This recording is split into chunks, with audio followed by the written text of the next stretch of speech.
live. I will call to order a meeting of the North Andover School Committee Thursday, January 13th, 2022. And I will ask you to please rise and join me in the Pledge of Allegiance.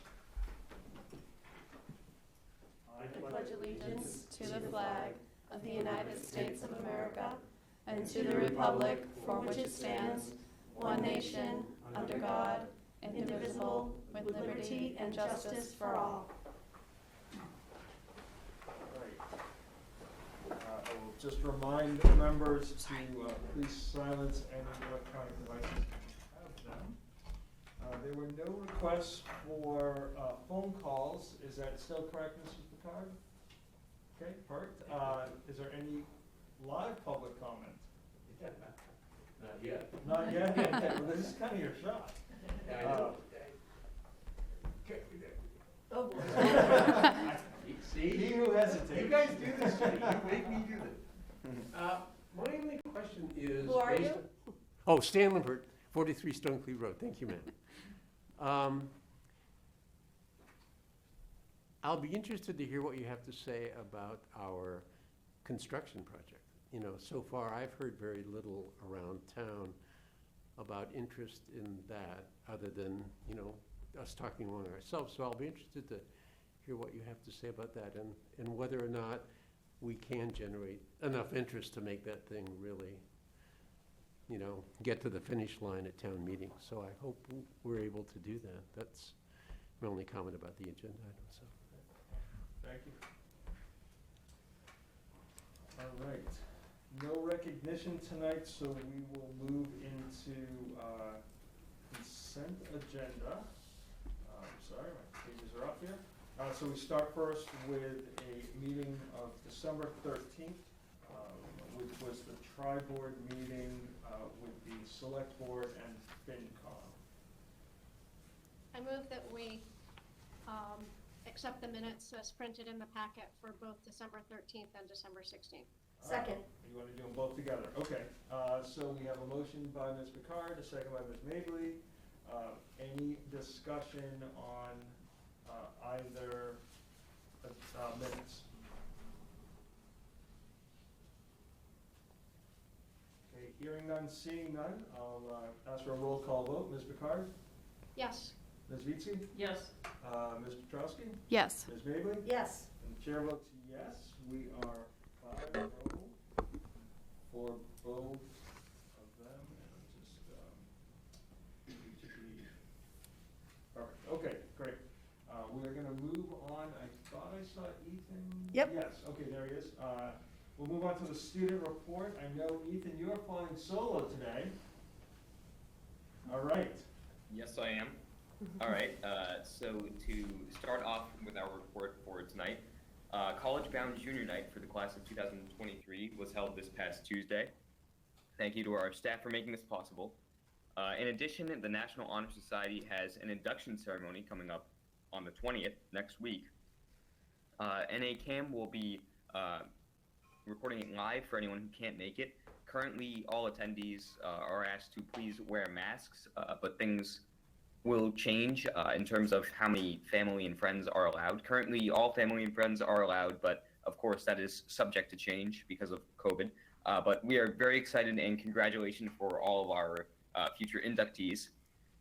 In addition, Lindsay and I are planning on creating another semester survey to send out after midterms to see how students are dealing with the semester system now that we're several months into the school year.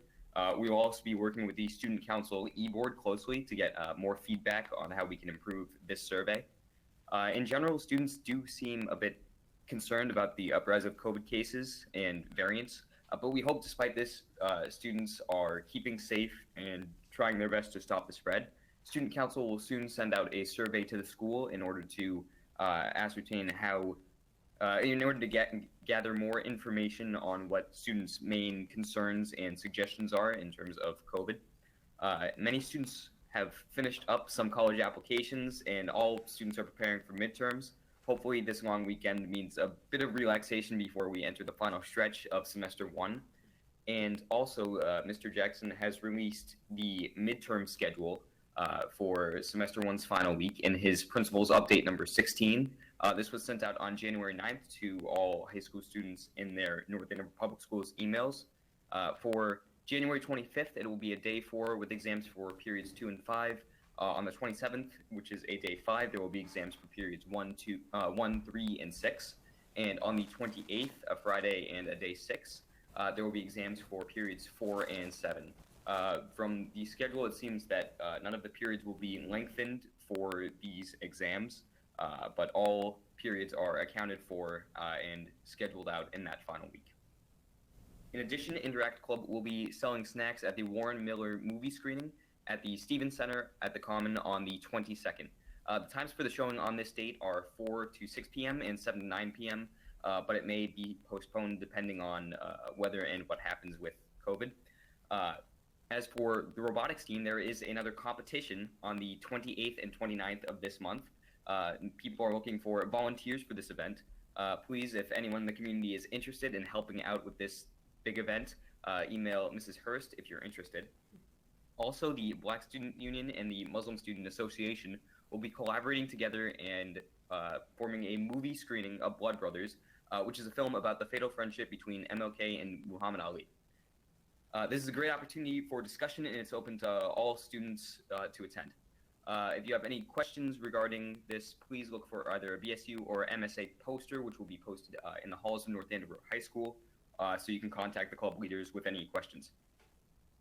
Also, the North Andover High School math team is currently 14th in the state. That's wicked impressive. And in addition, they have new merchandise that just dropped, so please check that out. The class of 2022 has created a NAS 22 Future Plans Instagram page to talk about where our seniors are going after graduation. So please check out this Instagram page if you want to see real exciting stuff about our seniors. Going on to sports, we have a lot of news related to sports tonight. We have a list of some committed athletes that we would like to congratulate tonight. So our D1 and D2 letters of intent are Malia Amwan for swimming. She's looking at Michigan. Casey Burke for gymnastics, and she's looking at George Washington University. Trevor Crosby for baseball at University of Massachusetts Lowell. Charlie Dean for lacrosse at St. Anselm's. Ryan Griffin for baseball at Northeastern University. Ollie Litster with lacrosse, also for St. Anselm's. James Robbins for golf at Bucknell, and Emma Wenner for soccer at Clemson.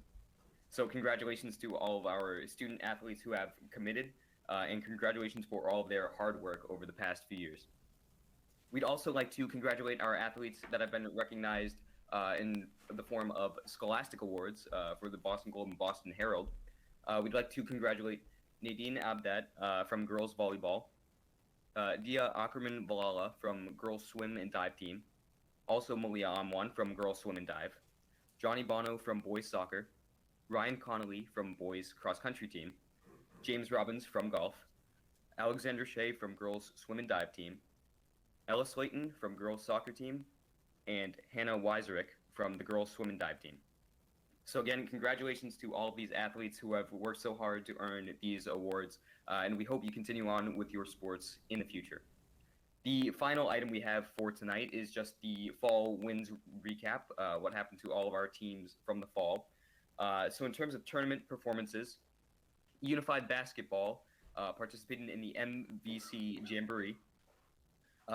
For fall cheerleading, the team got second at the league championship, so congratulations to them. The boys cross country team earned third place at the state meet. Very good job.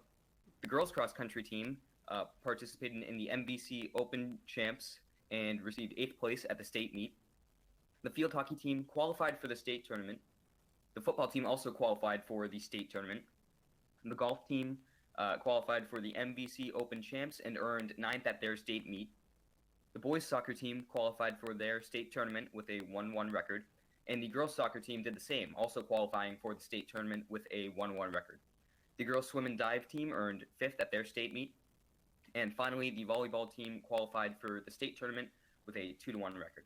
Now, I know that's a lot of information for tonight, but that is everything we have for our report tonight. Are there any questions? So So I'll open things up. Ms. Picard? Yes, I just wanted to verify, thank you, that was a tremendous report, and I loved hearing the student recognition read by a student voice. That was really exciting. I just wanted to verify that I understood that during the exams for the end of the semester or mid-year, if it's a 2-semester course, that those are going to be full days and not half days this year. Yes, I believe that those are going to be like the regular schedule for that day. They will have full periods for all the classes on that day. Of course, they'll drop the period that is that day, like period 4 won't be on day 4.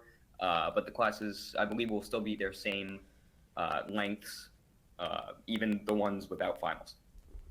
Great. And then I just have a suggestion that perhaps the math team wants to team up with the DECA team for their merch sales. That might be a good idea. I'll hunt down their club leaders and advisors, see if we can make something like that happen. Awesome. Mr. Trausen? I don't have any questions. Great job running solo tonight. Ms. Ricci? Ditto, thank you. Ms. Bailey? Nice job, love hearing all about it. Happy New Year to you. Awesome job. Just one quick question. You mentioned that the National Honor Society is on January 20th. Is that juniors and seniors, or is that seniors only? Is that, I don't remember. Do you know? So I believe it is for the senior members who applied for National Honor Society last April. So I believe it's seniors, but I'm not entirely sure. Okay, all right. Perfect, awesome, thank you so much. Can I ask just a quick question? So Ethan, Dr. Gilligan here. I was really excited last week to call our first snow day that we've had in over 2 years and 5 days. So that, over 700 days without a snow day. Who's counting? I was a little rusty actually doing it on the computer and the phone call and staff. How did you feel about having a traditional snow day? I've really was interested. So I guess I'll take this from both vantage points. For me and for all of the students I spoke to, people were very excited for a snow day. People were especially excited we didn't have to get on for virtual classes. But yeah, I think the snow day sort of represents like a return to normalcy in a certain sense. And so I personally was kind of excited to have one. Thanks. I was going to do it in my superintendent's report, but I figured we'd get your perspective because I think staff was excited. I know even here in central office, you kind of had that feeling that we haven't had like when you were a kid, thinking about the snow day coming up. But glad to hear it. All right, I don't think there's anything else, Ethan, so you have a day off tomorrow too, another 4-day week, so well done. All right, you're welcome to stay, you're welcome to leave as well. Thank you. Thank you very much. All right, Dr. Gilligan, we'll move over to you for the superintendent report. Thank you, Mr. Chair. We're going to start with the health update, and for that, I'd like to introduce our administrator, Cheryl Barzak. Cheryl, with an update on how we're doing and how our numbers are going and cases and the work that's been taking place. Thank you. And thanks for having me back. Happy New Year, everybody. Here's the health update for January 13th. There was some new guidance that was delivered over our holiday break with the change in depth and length of time for isolation and quarantine. Excuse me. Decreased from 10 days to 5 days. The contagious period, though, hasn't changed, just the amount of time that you spend in isolation or quarantine. Okay, I don't have COVID, sorry. So from day 6 to 10, as long as you have no symptoms or your symptoms have resolved, you can be out of isolation or quarantine as long as you have strict mask adherence. And they do that because you're less infectious during day 6 through 10, and the residual risk is addressed by wearing the mask when you're around others. So the next slide is a flow chart of this. Oh, back to the first one, Jim. Please. That I'm just going over just some brief new guidance, and then I have slides for each one. The new guidance now for the vaccine is that the booster is now available for age 12 and over, and decreased from 6 months down to 5 months from your last vaccine. And then the CDC, just to be aware, is shifting from the term fully vaccinated to the term up to date. So probably everyone in the room has received both of their vaccines and your booster, so you would be up to date. If someone's only received their 2 vaccines and they're eligible for a booster and hasn't received it yet, then they wouldn't be, but they are fully vaccinated, and that's how the definitions are. Another thing to note is that DESE, so the Department of Education for our schools, has some slight differences between what DPH determines the definitions to be. And so there could be confusion between in school and out of school. So just to clarify, in school, they use the term fully vaccinated to be exempt from quarantine.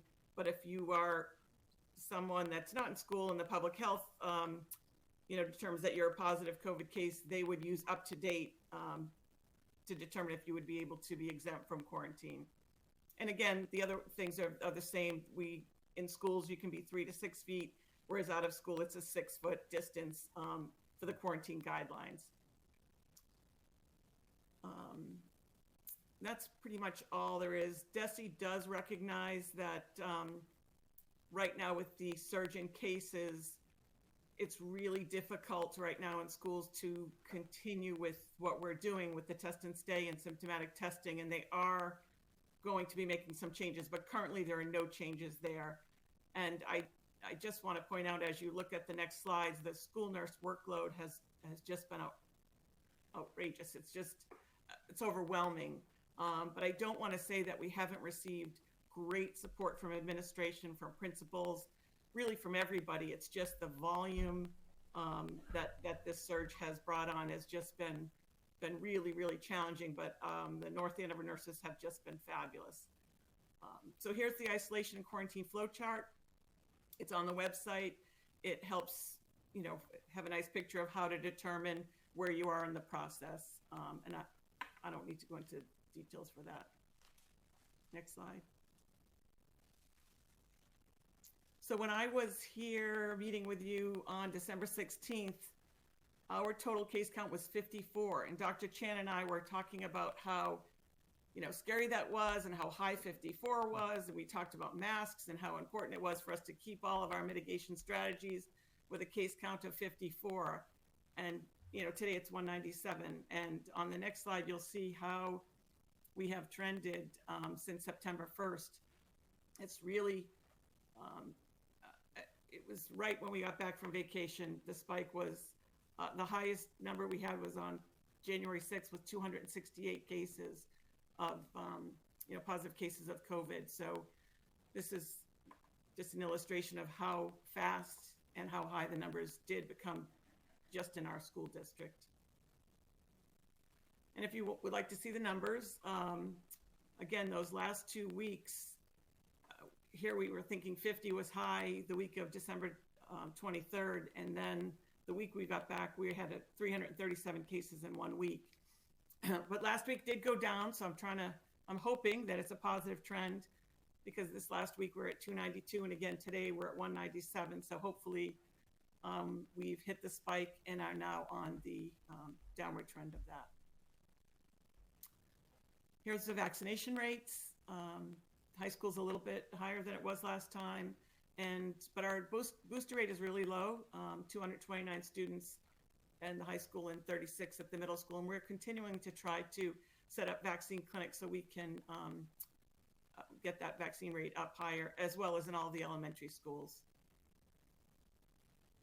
And I just put this last slide in. I think it's sometimes confusing for people if they've had the Pfizer or Moderna or J&J and when to get a booster.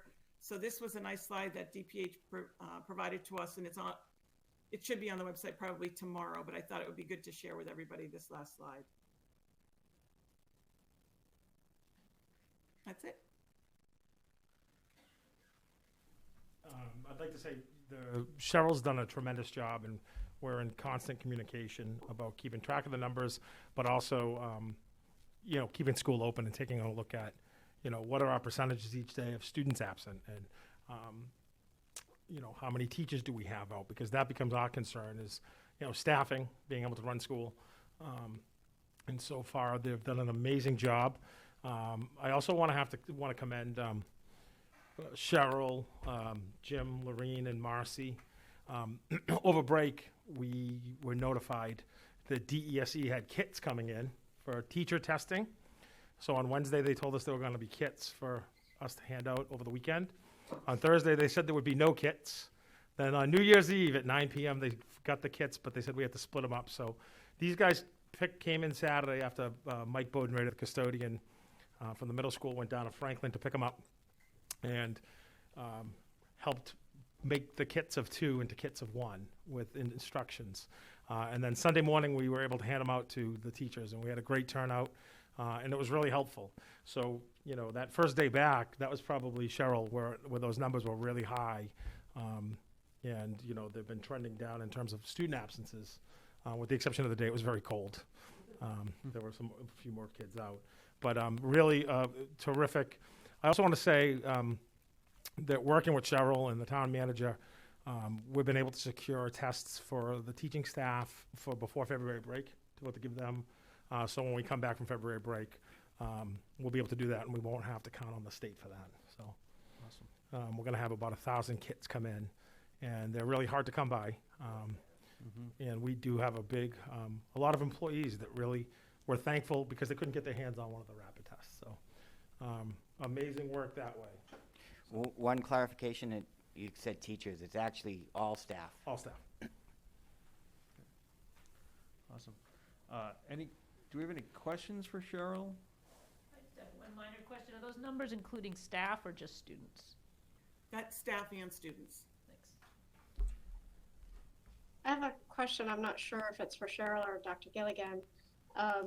But with the addition of the recommendation of people being up to date or fully vaccinated, including a booster, does that change anything at the high school for the 80% attestation?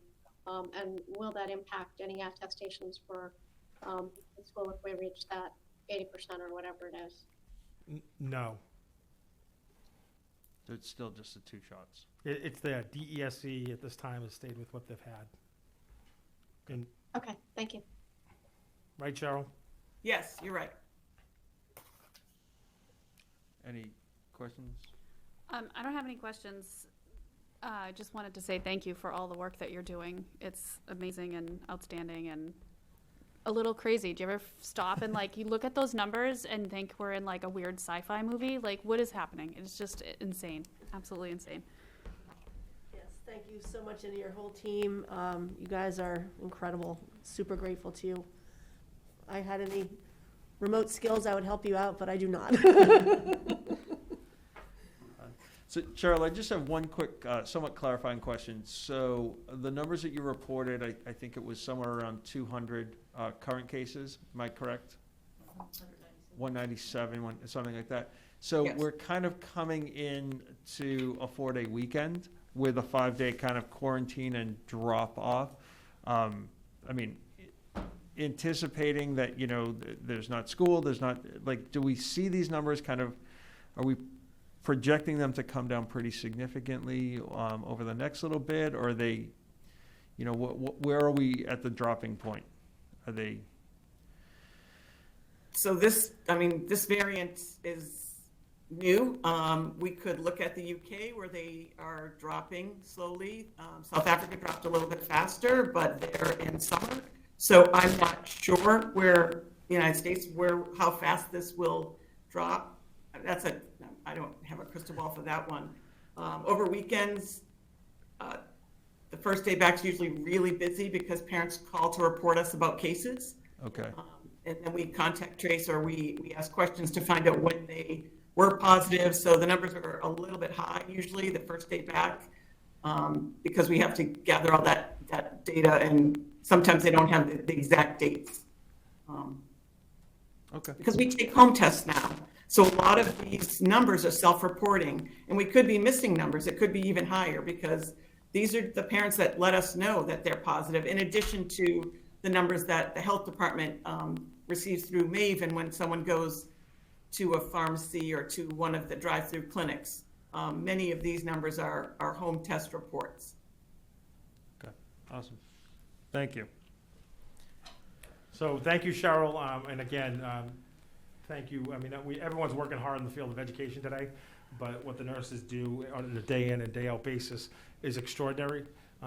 You know, and Cheryl's a terrific leader, and you know, we have to remember, we have to take care of the regular things that happen in school too, diabetes, you know. Bloody nose. Bloody noses out in the playground, the ice packs, and they've done a remarkable job, and you know, it's a credit to them and Cheryl as a leader, so thank you, Cheryl. And thank you, and again, we receive a tremendous amount of support, and people are very helpful and try to do everything that they can. Teachers are doing a fabulous job, you know, with the mitigation strategies. So, you know, it's really a true team effort. We do really feel appreciated and supported. But, I mean, the numbers are just where they are. Hopefully trending down. Awesome. Thanks, Cheryl. Thank you. All right. Next up in the superintendent's report is the SEAM Collaborative.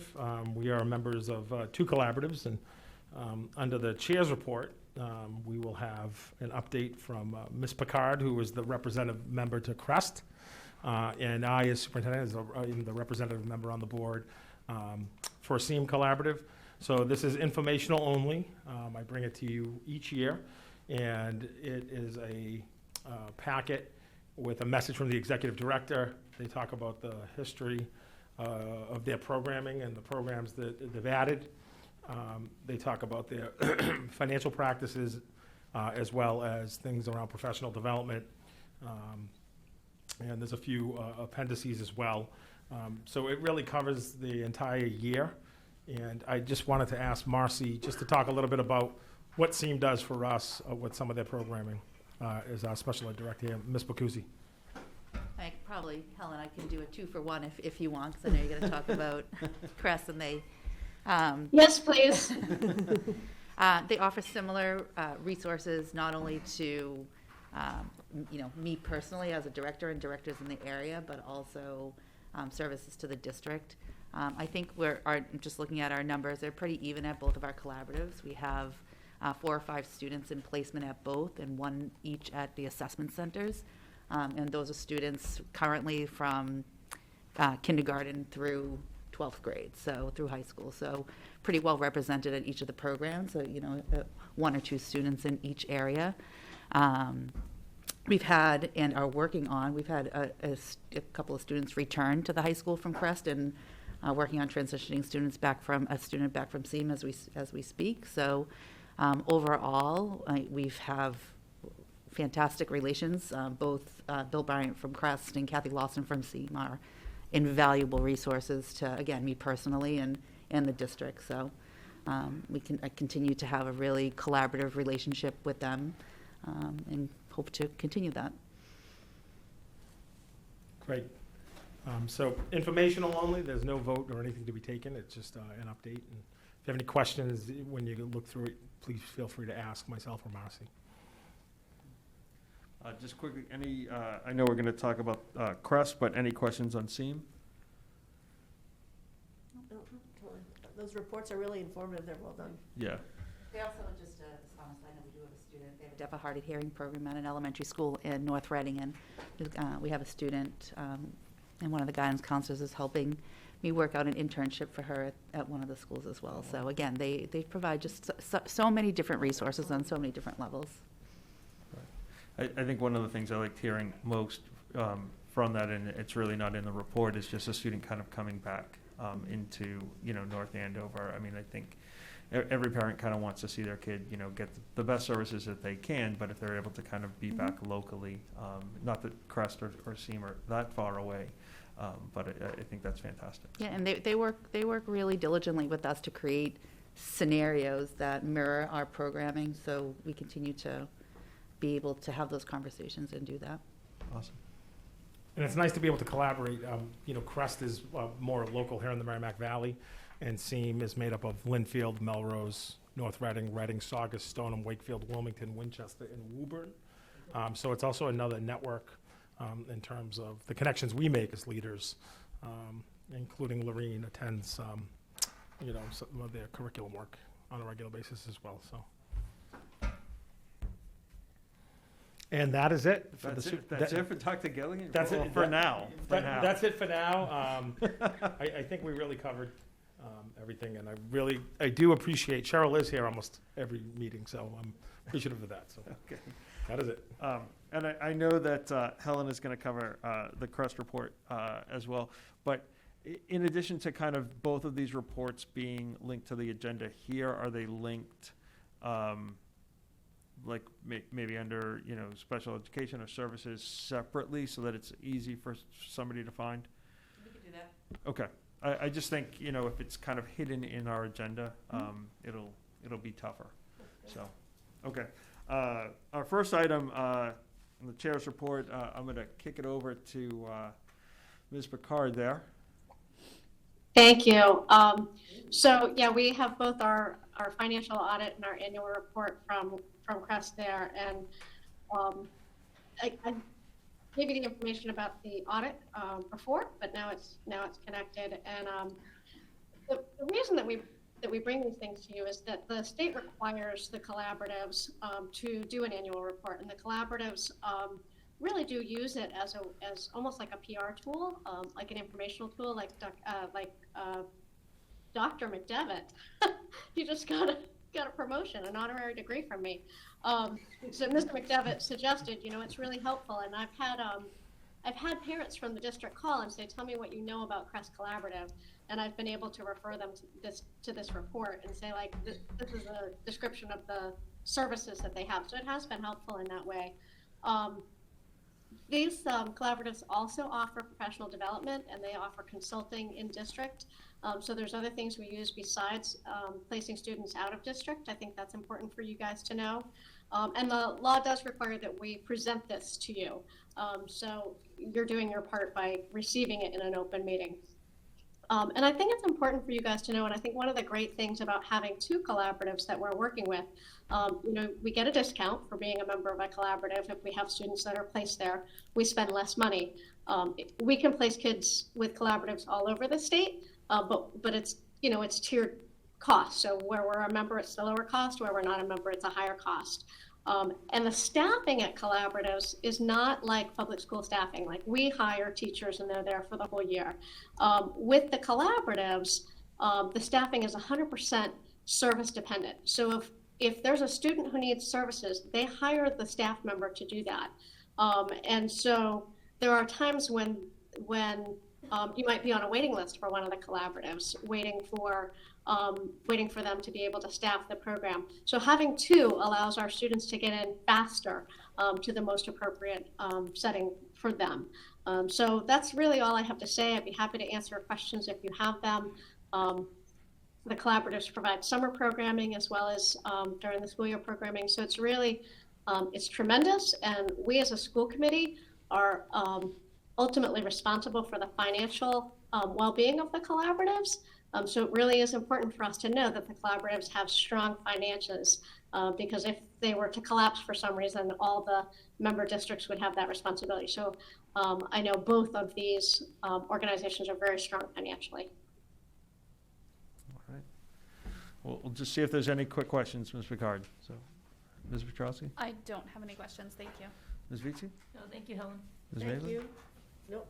No? Thank you, Helen. I know that you actually are very supportive and a very active member with them and their board. So that is one of the great responsibilities that I think you most eagerly volunteer for. So thank you for that. Thank you. All right. I'm going to be relatively brief today, just because I know that there's a lot of information specifically regarding some of the budget and some of the old business, new business, I should say, that's coming up. One, Dr. Gilligan, I just want to say thank you quickly for the snow day decision last week. I think it was really great that students and families got to kind of know, I think the night before, I think it was 5, 6 o'clock at night. I think there was a lot of anxiety about what it was going to be like and how that was going to kind of play out. And I do think there are a lot of students who, and families, were very nervous and apprehensive about, like, is this going to be a remote day? What's this going to look like? And so to literally just, hear kids sledding and, sleeping late and all of that stuff, I think was great and much needed for us. Even though we had just had break, to come back to a 4-day week with another 4-day week with another 4-day week, I think is a good transition. And so thank you.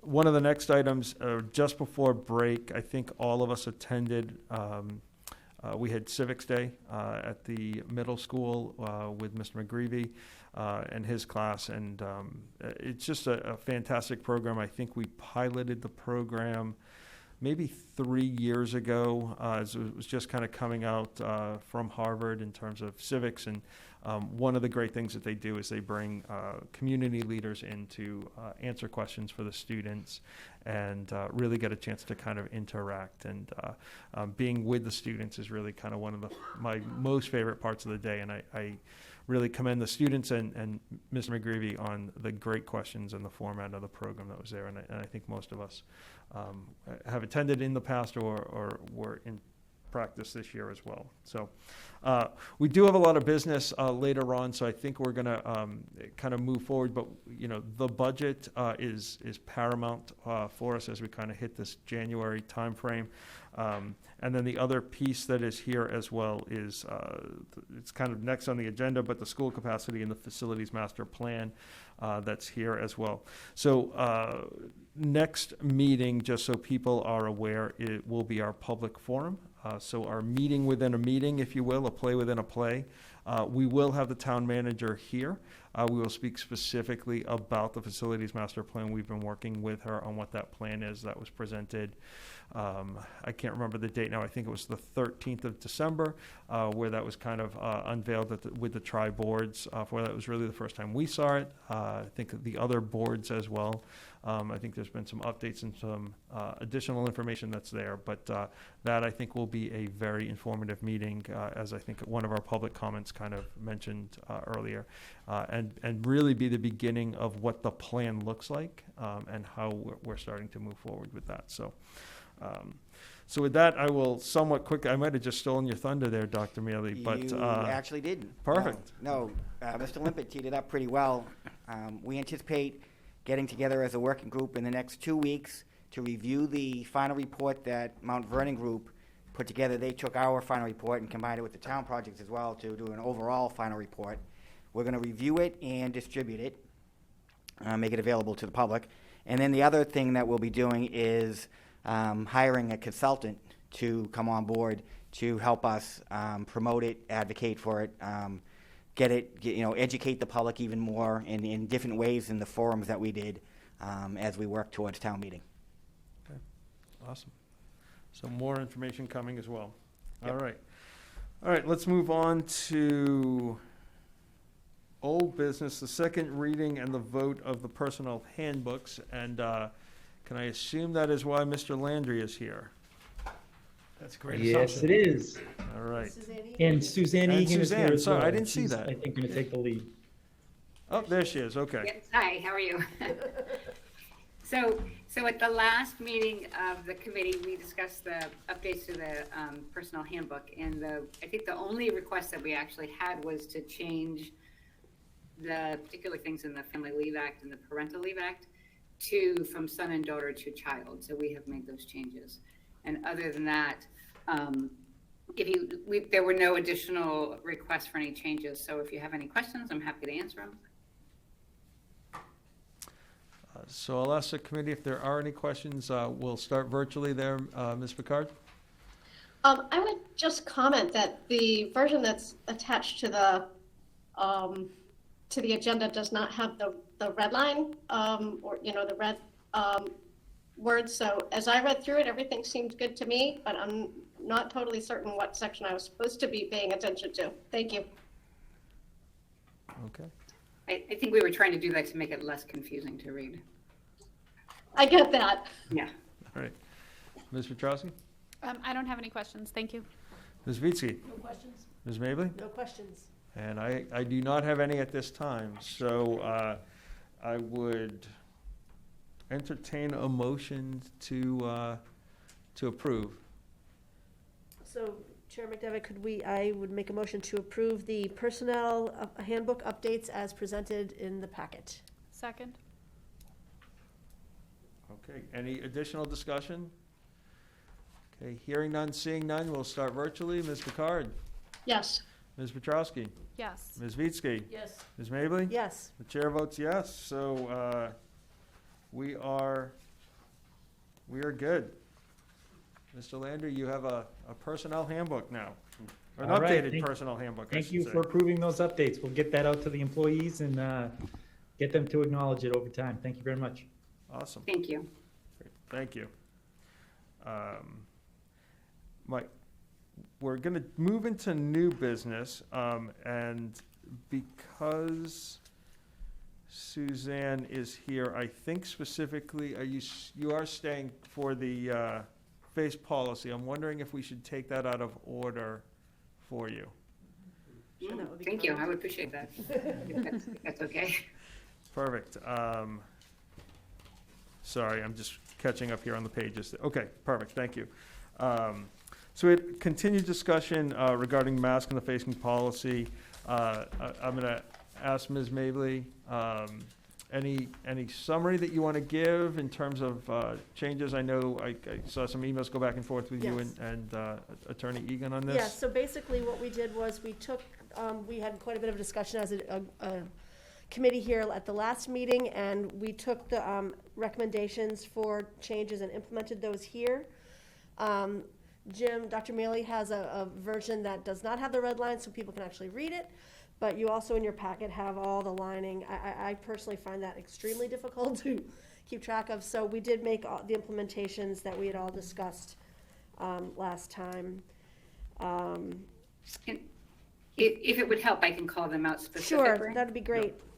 Okay, so we had a discussion last time regarding the exemption for masks and the medical documentation. And I think Jim has it right up there, that sentence, that paragraph that's under the bullet pointed paragraph.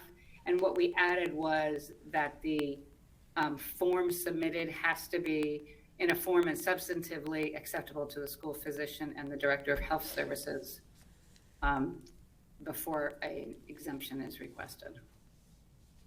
And that was something that we had discussed at the last meeting. And the second change is it's on the bottom of the second page.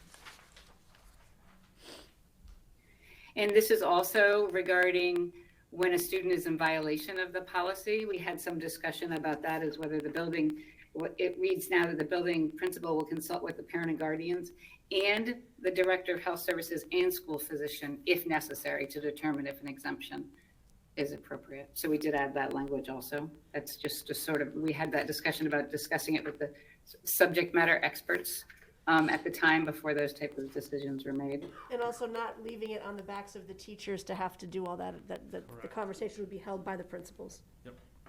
Right. And then we softened the language of the last paragraph, stating before we had that the visitors and guests would be denied entry into the school buildings. But now we just say that they will be continued to be subject to the mask requirement. So it softens it with the same effect. And those are the only changes that we have made as a result of last meeting's discussion.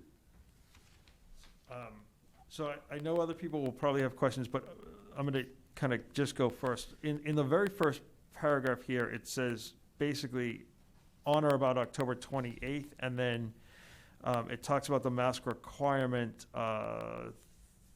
from the 24th of August through February 28th. And that 28th decision just came out this week.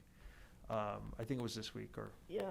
Correct, yep. It was like, so, I'm just not sure if we need to specifically state in there October 28th, because every time this gets updated, I mean, is that gonna be problematic? Right, that's a good point. Like, can you say as updated by the Department of Ed's deadline or something? Is it the October date Certainly. you're worried about, We or the can- February date? February date. The, Okay, Oc- the, okay. the October date, Why the Why October the October date? date? That won't change.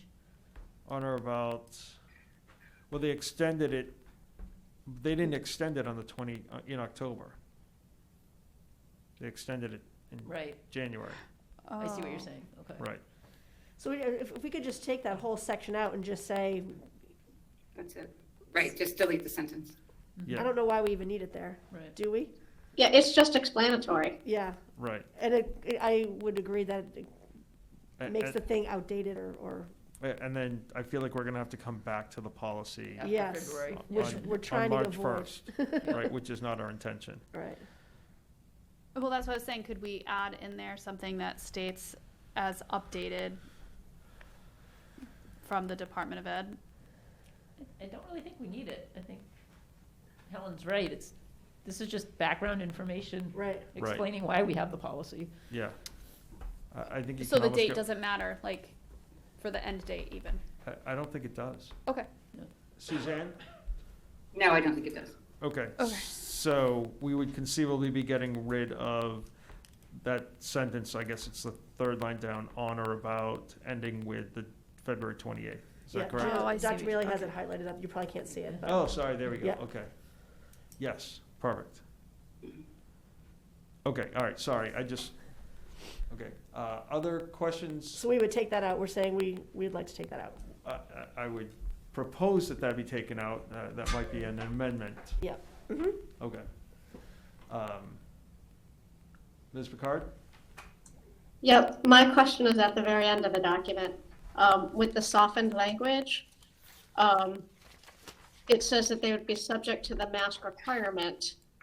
But this policy would allow us to change the mask requirement for buildings. So we could say like the high school, for example, because it's met 80% and because numbers are whatever they are in public, so that to me becomes less clear.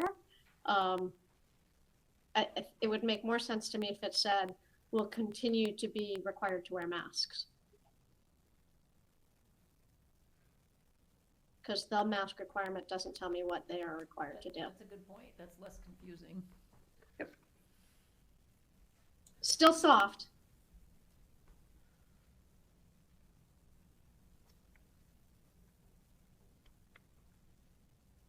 Okay.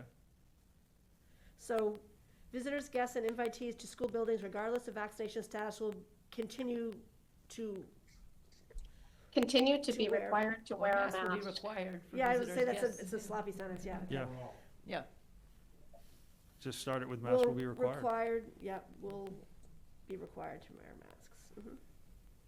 And then I would take the very last sentence, this policy will remain in place until rescinded by the school committee. I would put that as its own paragraph because it seems like that's only referring to the visitors, guests, and Correct. invitees. Oh, yeah. Yep. That's good too. That's all I've got. Thank you. All right. Ms. Vitsky?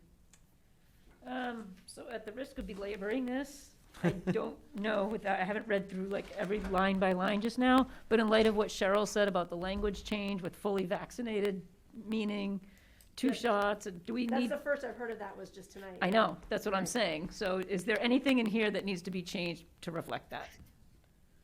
And I don't know because I haven't gone through it I yet. was wondering the same thing, actually. At this point, there's here. nothing in here that I think references I guess Vaccination the red, well, it's red for Vaccinated me. individuals, but, That's right. So there's nothing in this policy that, that makes a determination as to whether somebody is required to wear a mask?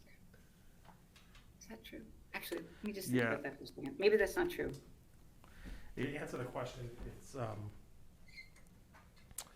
the DESE has stayed the same. There's no changes now, even in light of what Cheryl said. So, all right, but just to throw a little wrinkle in it, the first red paragraph here that starts with the school district has opted into DESE's symptomatic testing program. Talks about the attestation form, like for the high school, and it says then vaccinated individuals in that school will no longer be subject to the requirement. Do we change that to fully vaccinated? So that language is, and it's in quotes, see that, that's directly from DESE, and if DESE hasn't Language. changed that language, then that's fine. Okay.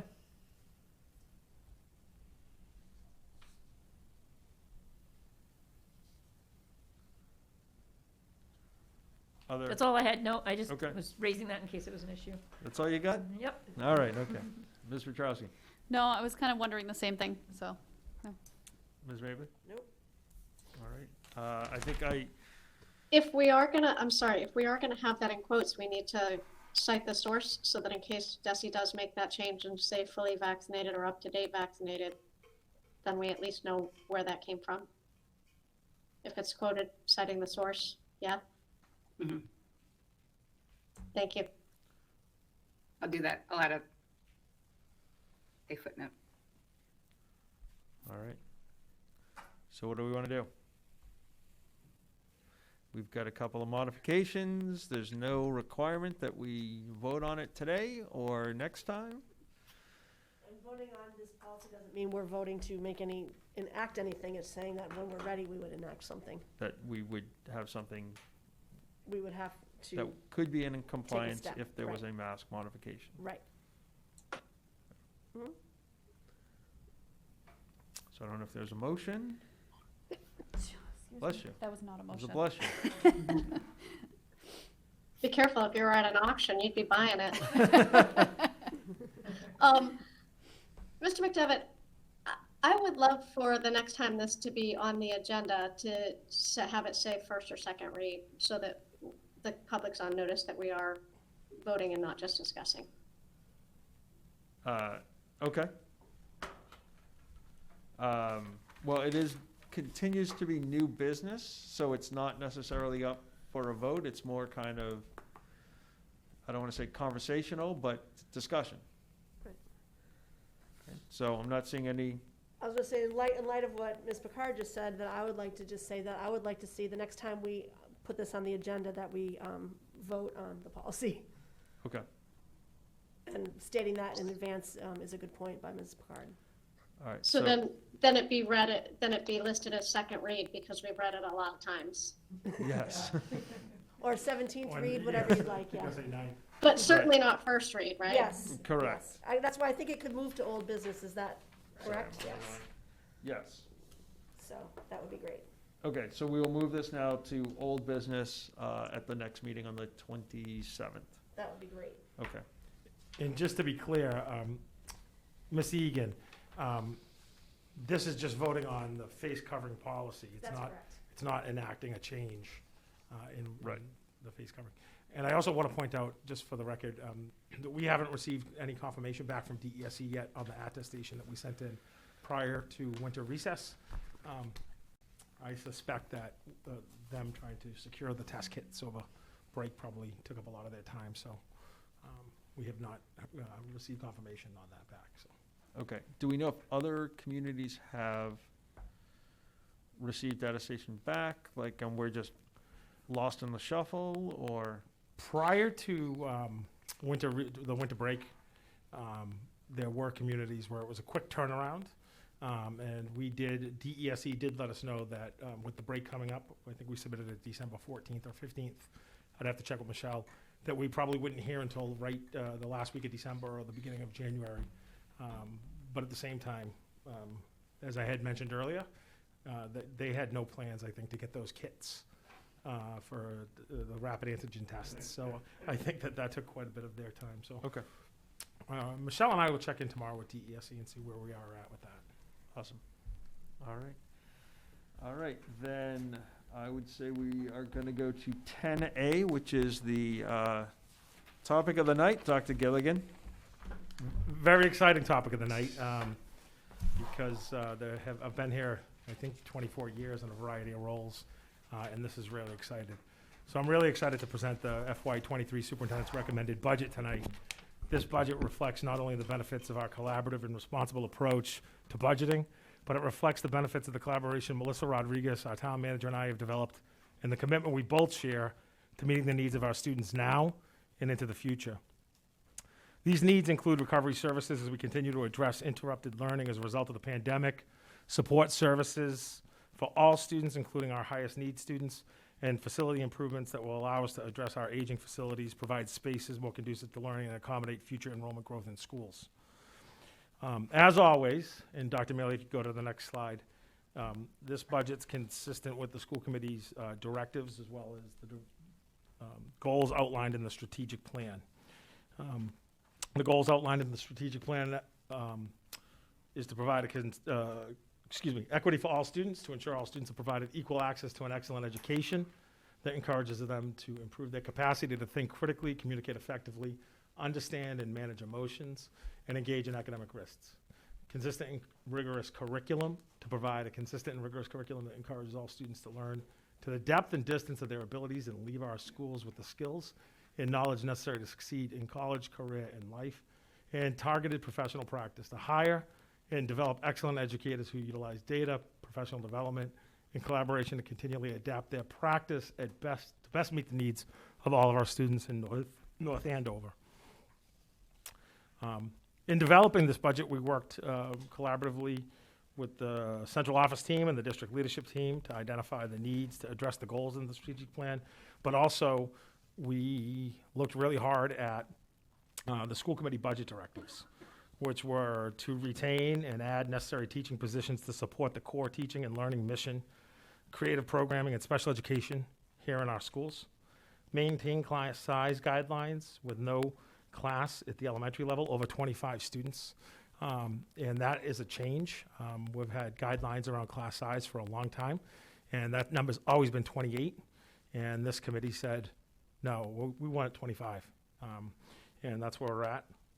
Our goal remains class sizes of K-2 between 18 and 22, and 3 to 5 at 23 to 25.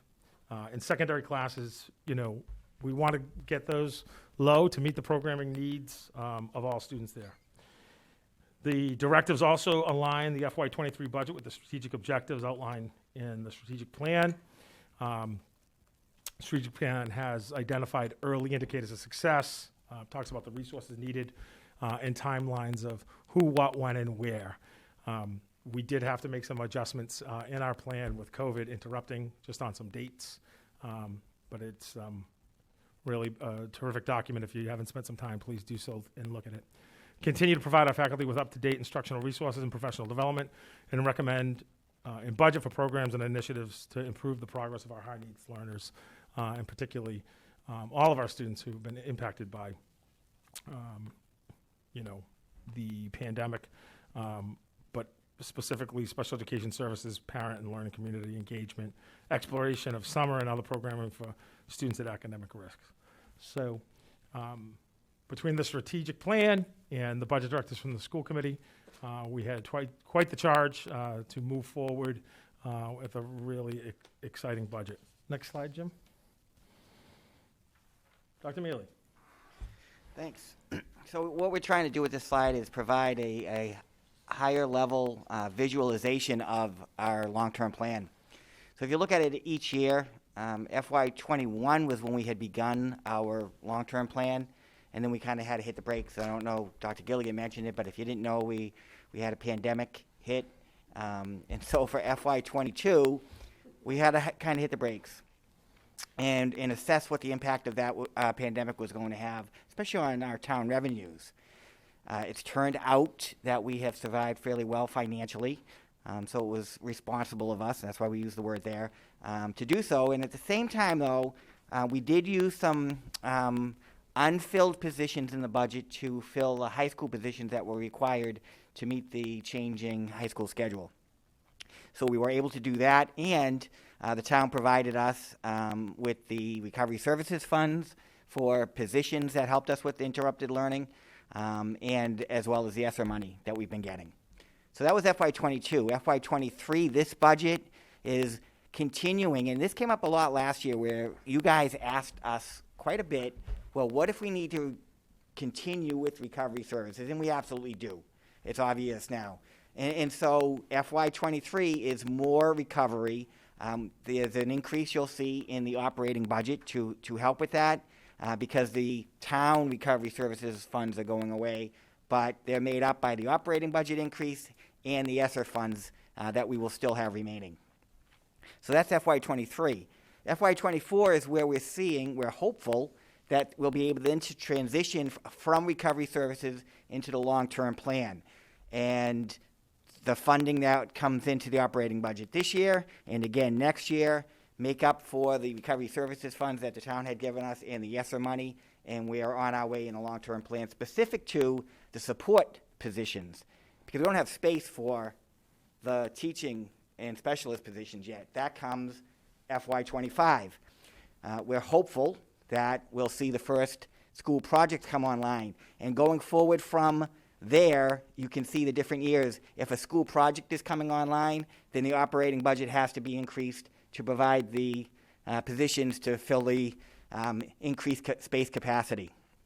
If there's a year when there's not a project coming on, then we're just looking to maintain what we've now added and anticipate mostly a level services budget in that year. There could be some identified needs that come up, but not like it's going to be like FY27. You might have another project come online and you see an increase in staffing for the increased capacity.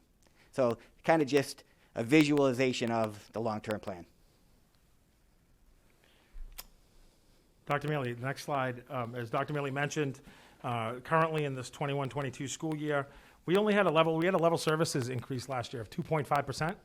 Part of that was typically level services at 3%, but the school committee negotiated with the union on an educator contract that allowed level services for the year to be at 2.5%, which, as Dr. Mealy had just mentioned, allowed us to change the high school schedule. It's something that's been in the works. If you look back at our budgeting process, it's been something we've been talking about since 2015, and based on NEASC and recommendations. This past year, ESSER 2, $816,880 and $600,000 from ESSER 3 were used for funding pandemic materials and recovery services staffing.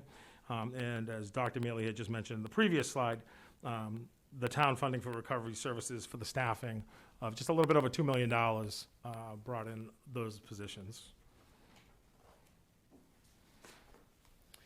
So what that looks like, you can see here, our operating budget for this year is $54,316,000. The recovery services from the town, as Dr. Gilligan just mentioned, is just over $2 million.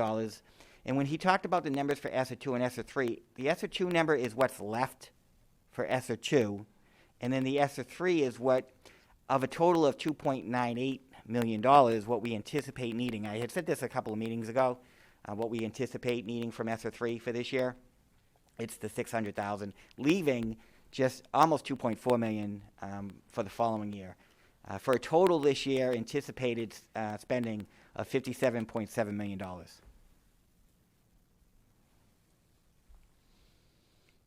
It's a little slow tonight. Next slide. All right, Ms. Marks. Just a little explanation of the recovery service positions for FY22 and 23. Between the reading teachers and the math interventionists, we have 6.5 positions there. These are at the elementary levels, and they're supporting learning needs in reading and math for students in our elementary schools. They also assist with assessment.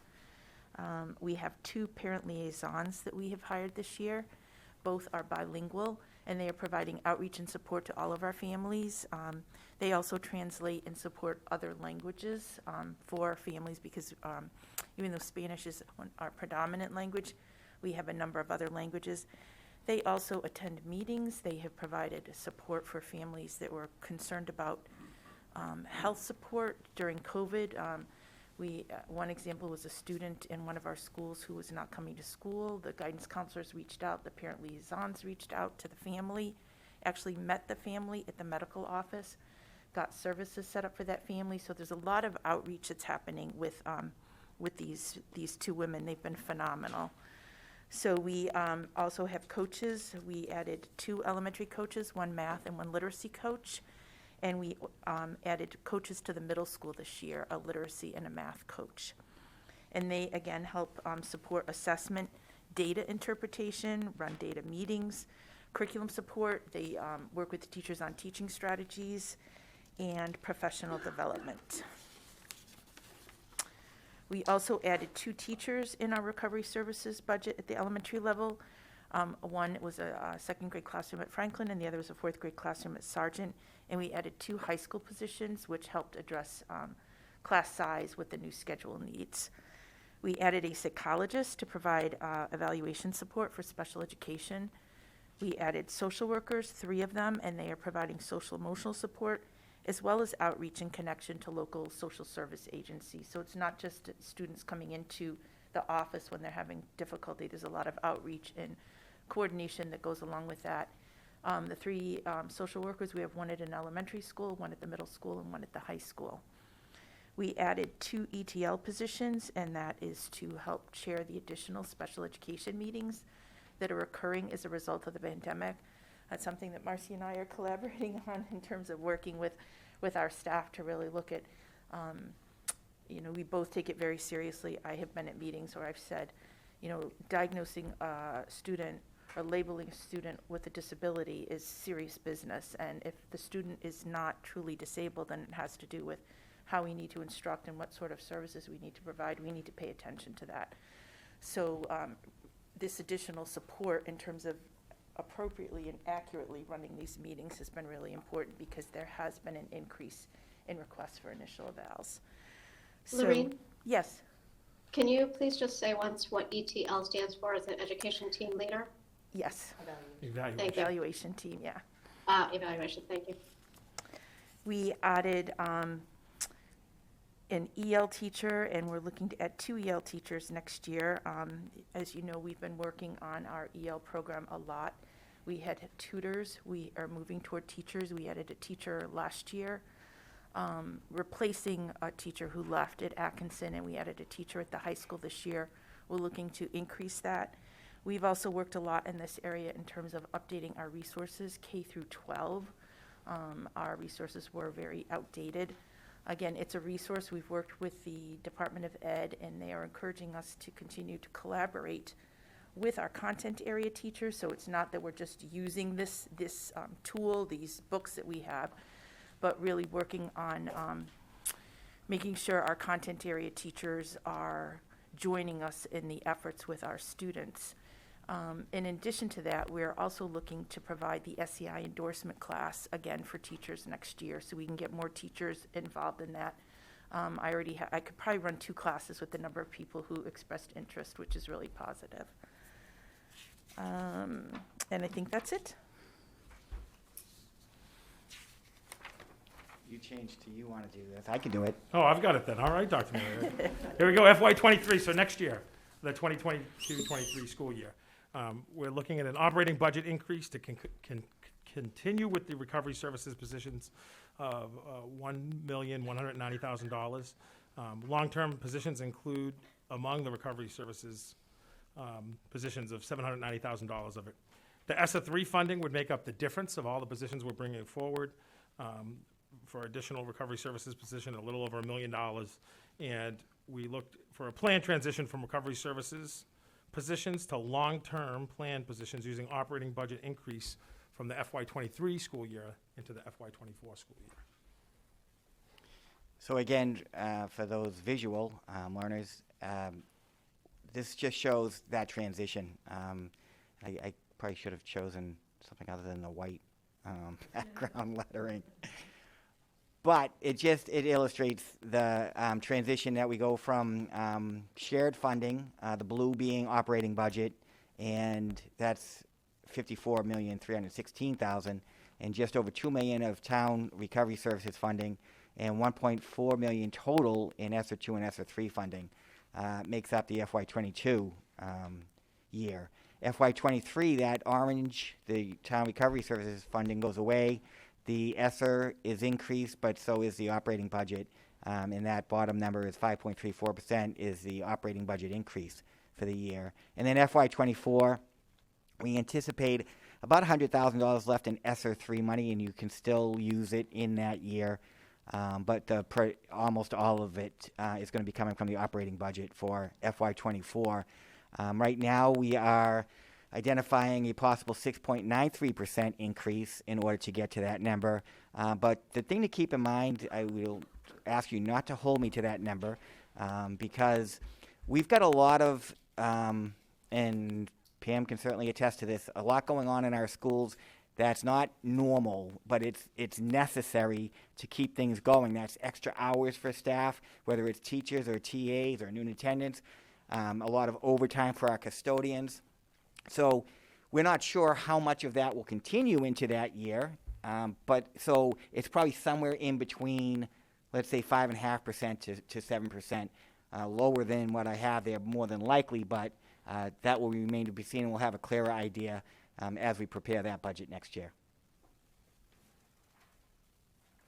And then what it looks like for this coming year that you'll be approving, the operating budget will be increased to $57,217,200, which is a 5.34% increase. And then we'll have the ESSER 3 funding of $2,280,000 to give us the about $59.5 million we think we'll need for next year. Specifically, this is the budget for the ESSER 3 funding.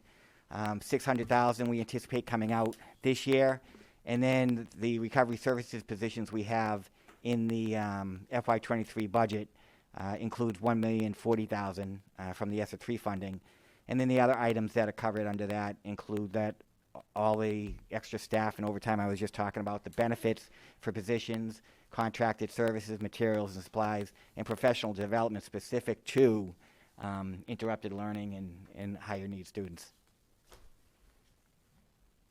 And Dr. Mealy, just some of that extra time, if you just go back to the previous slide, that 931,000, that's also, we had Cheryl here earlier talking about, the extra hours and what it takes in the Sundays and the call line every morning, 6 a.m. to 8 a.m.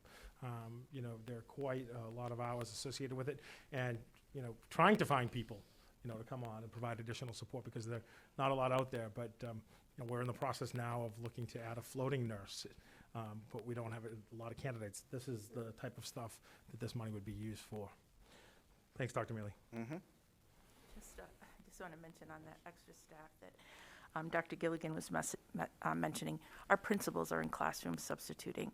So Principal Jackson was in a senior math class today teaching that, and he was in a health class. I know our elementary principals have been in classes subbing, and I don't know for a fact that Principal Gonzalez has been in one, but I would imagine he has. So they are in there doing this work as well, and I just, I think it's a credit to them. So we're saving on sub pay. There you go. I think once we get through the budget tonight, they'll be asking us to sub next week, which we'll do. So just long-term positions moving forward for FY23 and 24. Some of the positions I've already talked about what they do, so I'm not going to go over those. But some of the other positions listed here are teacher specialists and library media specialists. As we lower class size and increase in the number of classes, obviously those needs increase.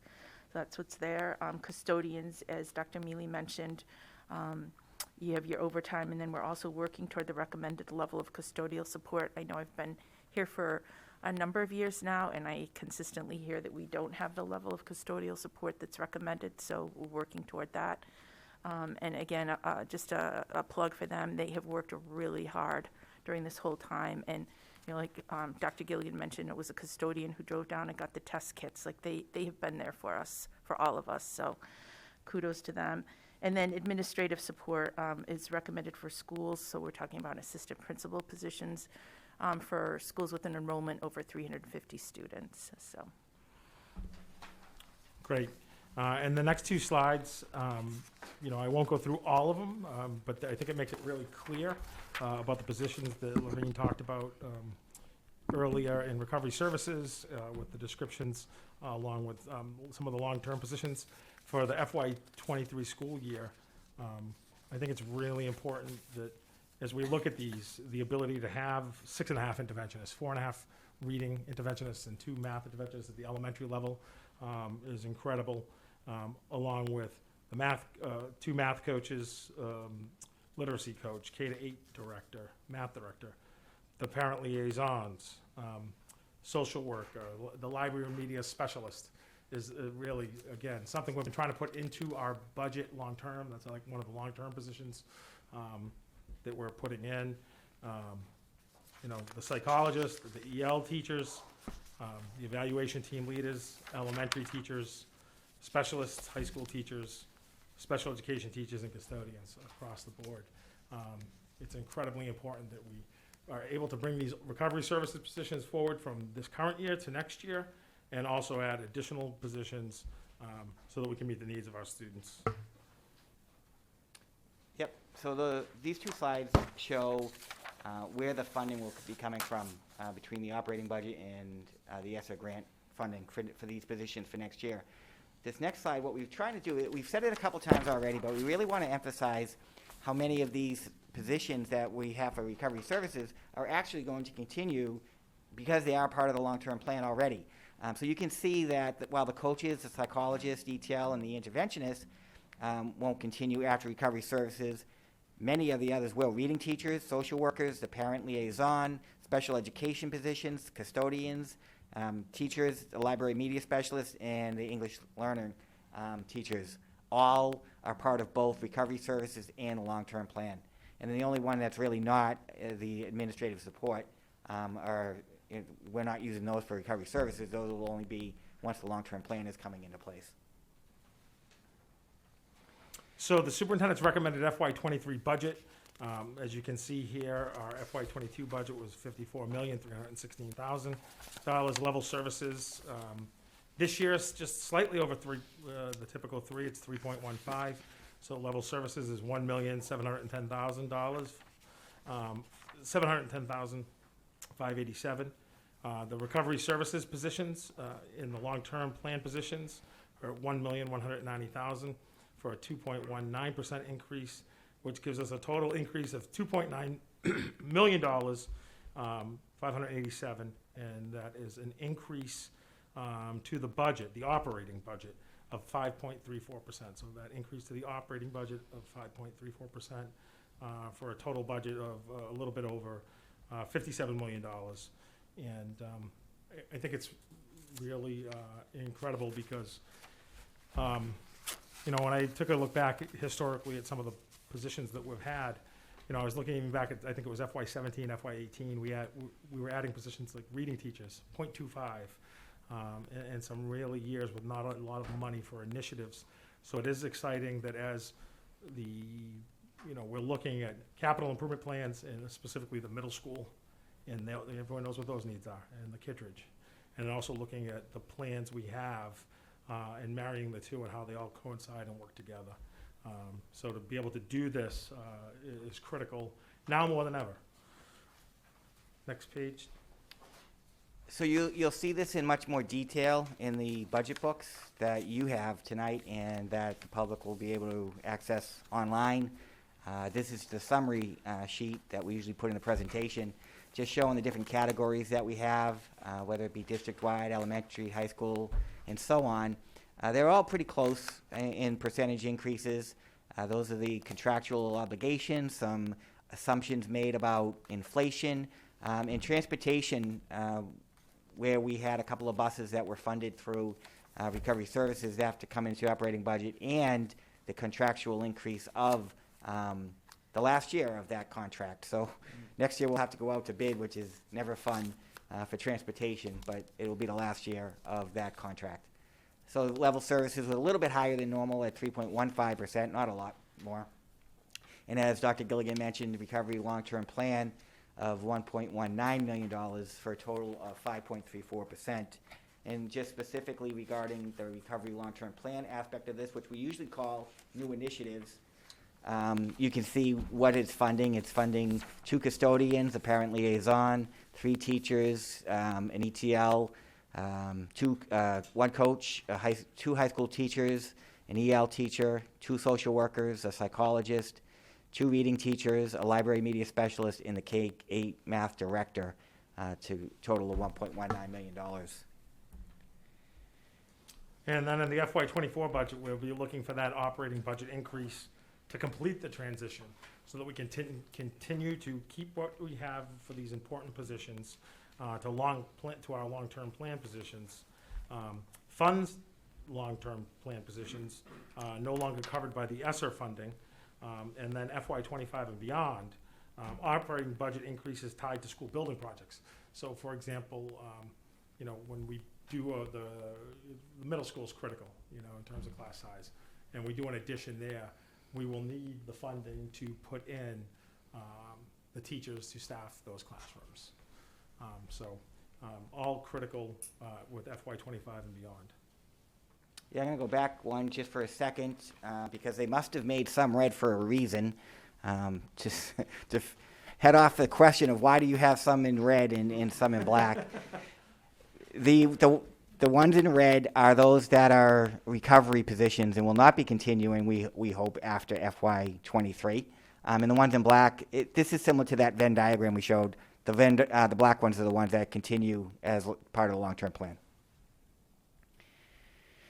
So lastly, as you all know, if you've been following us at all over the years, when we present, we get questions from school committee members and we get questions from the public, and then we include those in the next meeting into the presentation to review those questions and answers. But we got a question before this was even done, so we included it, and it had to do with the annual per pupil spending and where we rank. And just a disclaimer, per pupil spending is a measure, but it's not the end goal. It's not someplace we need to get. Our focus has been on identifying the needs and meeting those needs, and obviously that should improve our standing if we do so. And so going back to FY15 and in those 3 or 4 years there, you'll see we were pretty low in the state ranking, and it has shown a trend of going up. From the 6 to 10.6% and then 17.2. And why did I stop at FY20? Not because it fell off the cliff there or anything. It's because the state has a kind of a lag in providing this data. I generated an end-of-year report, as you all know, and the FY21 end-of-year report was the one that I did this October, submitted, and the DESE then sends out auditors, and ours is scheduled it's either the end of February or the beginning of March. But all the districts have to do that, and once all the audits are completed, and by completed I mean, the response has been given, and then you have a chance to respond back, and then it's finalized. That's when they finalize the data and produce the report. So we're a ways off from getting FY21. So that's why we went to FY20. I did, though, look at what our actual per pupil spending has been, and tried to project. And now there's so many different variables. I did it based off of just the operating budget because there's so much funding right now that's coming into play with regards to the recovery services funding we've gotten, the ESSER money that everybody is getting. I love a challenge and I love puzzles, but I am not trying to tackle that one. So I based it off of you assume kind of that everyone's going to be in that same boat. So our increase in our operating budget is what I've used to project the following year. So it looks like as we'll go from, you can see the increases happen from FY15 to FY20 based on actuals, from 12,000 to almost 15,000. And I would, based on our operating budget increases that we have planned, to see it be about 16,500 by FY24. And that is our presentation.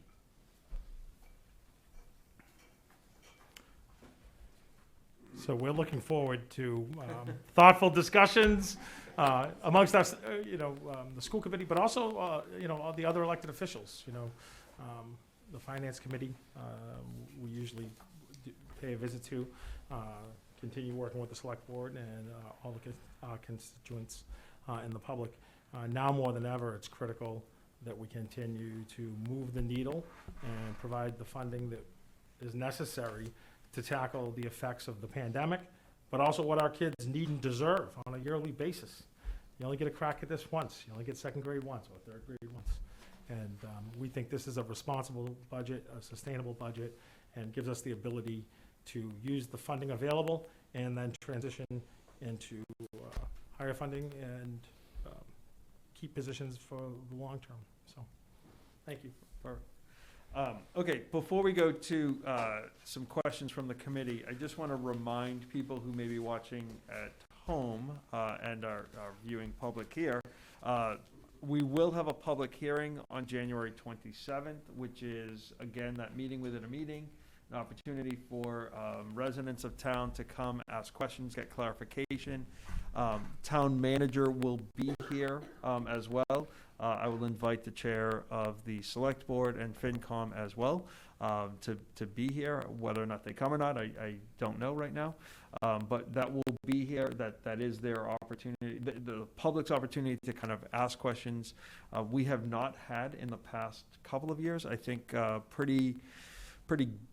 maybe 2 or 3 years ago, we had a couple of people, and then it was kind of slow for a while. But going back years ago, we had some very, instrumental conversations that really kind of helped move some things with the budget. So this is absolutely an opportunity for the public to come and to speak regarding how we are spending money with this. So, Dr. Mealy. Just a suggestion that if it's a question that you want to ask, and you can ask any question you want at that public hearing, that might require some research, to get that to me ahead of time.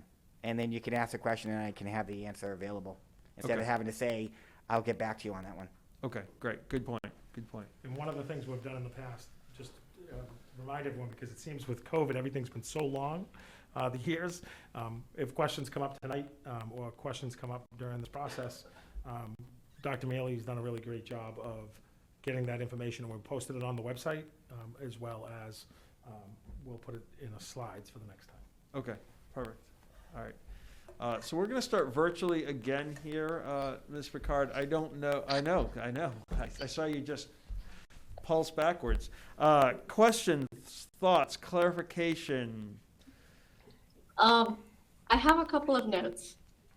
And I would start by saying, how thankful I am that this was really well explained. I really appreciated the visuals, and I really feel like we're utilizing the resources quite well.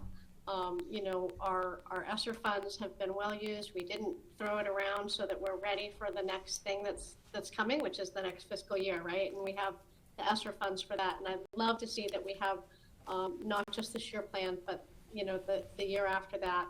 So I'm really appreciative and really thankful for the way it was explained and the way that the funds are being used. When we talk about the long term, we're talking about permanent FTEs, not 1 year positions. Correct. In recovery, we're talking about 1 year positions, and long term, we're talking about permanent FTEs. That's correct. Okay. And then just because we just did the audit stuff from Creston Seam, do you share the audit with us? Yes, I do. Yes. Okay, I'm sorry, It's usually like one or two. It's usually like 1 or 2 minor items. Okay. And just to be clear, it's not like North Andover was red flagged or the work Jim does. This is something they do in every district. So when I hear the word audit, course, yeah. I think of my, like teaching certification when they audit you, or I think about the IRS. Like this is something that's a normal process that every school district has to do. And then, I'm pleased to see, and as the public is able to look at this budget process, that we're not lining up for a fight, that we've been collaborating, and that the relationships have been strong enough between the town manager and the superintendent that we're coming in the same place. We're not coming from wildly different positions of what we think is needed and what is available. So I'm really thankful for that. I'm looking at right now I think it's slide 19. It may be showing for you guys as well. It's the one that has the recommended budget summary. And it's, it has each of the district-wide, and can you guys see this district-wide and elementary? Yes. And And then it all adds up. So on the level services line, it shows 56 million and change. And then it adds to the next line with the long-term recovery, the recovery and long-term plan, and then total. And I don't know how to make this clearer, but people get really nervous around percentages. These percentages don't add up in the same way that, that column C adds up, column D doesn't add up. That's not how the percentages work. I don't know how we could explain that to people, but I would just point out that column C adds, column D is a fraction of Right. column C. So that's all. Yeah, That's what I got for now. It's a good clarification, and wouldn't even add up if you try to average it, because it would be a weighted average based on the amount in each category. Right. Yeah, so math is fun. Right. Other questions, Ms. Picard? All right. I have a few. I knew you would. All right. And First time, Ms. Petrowski, so. First time, so I'm learning. And thank you for the end of that, because that was my question, is how does that look and what is the projection? And I think that's important to show. So let's see. And when I was looking in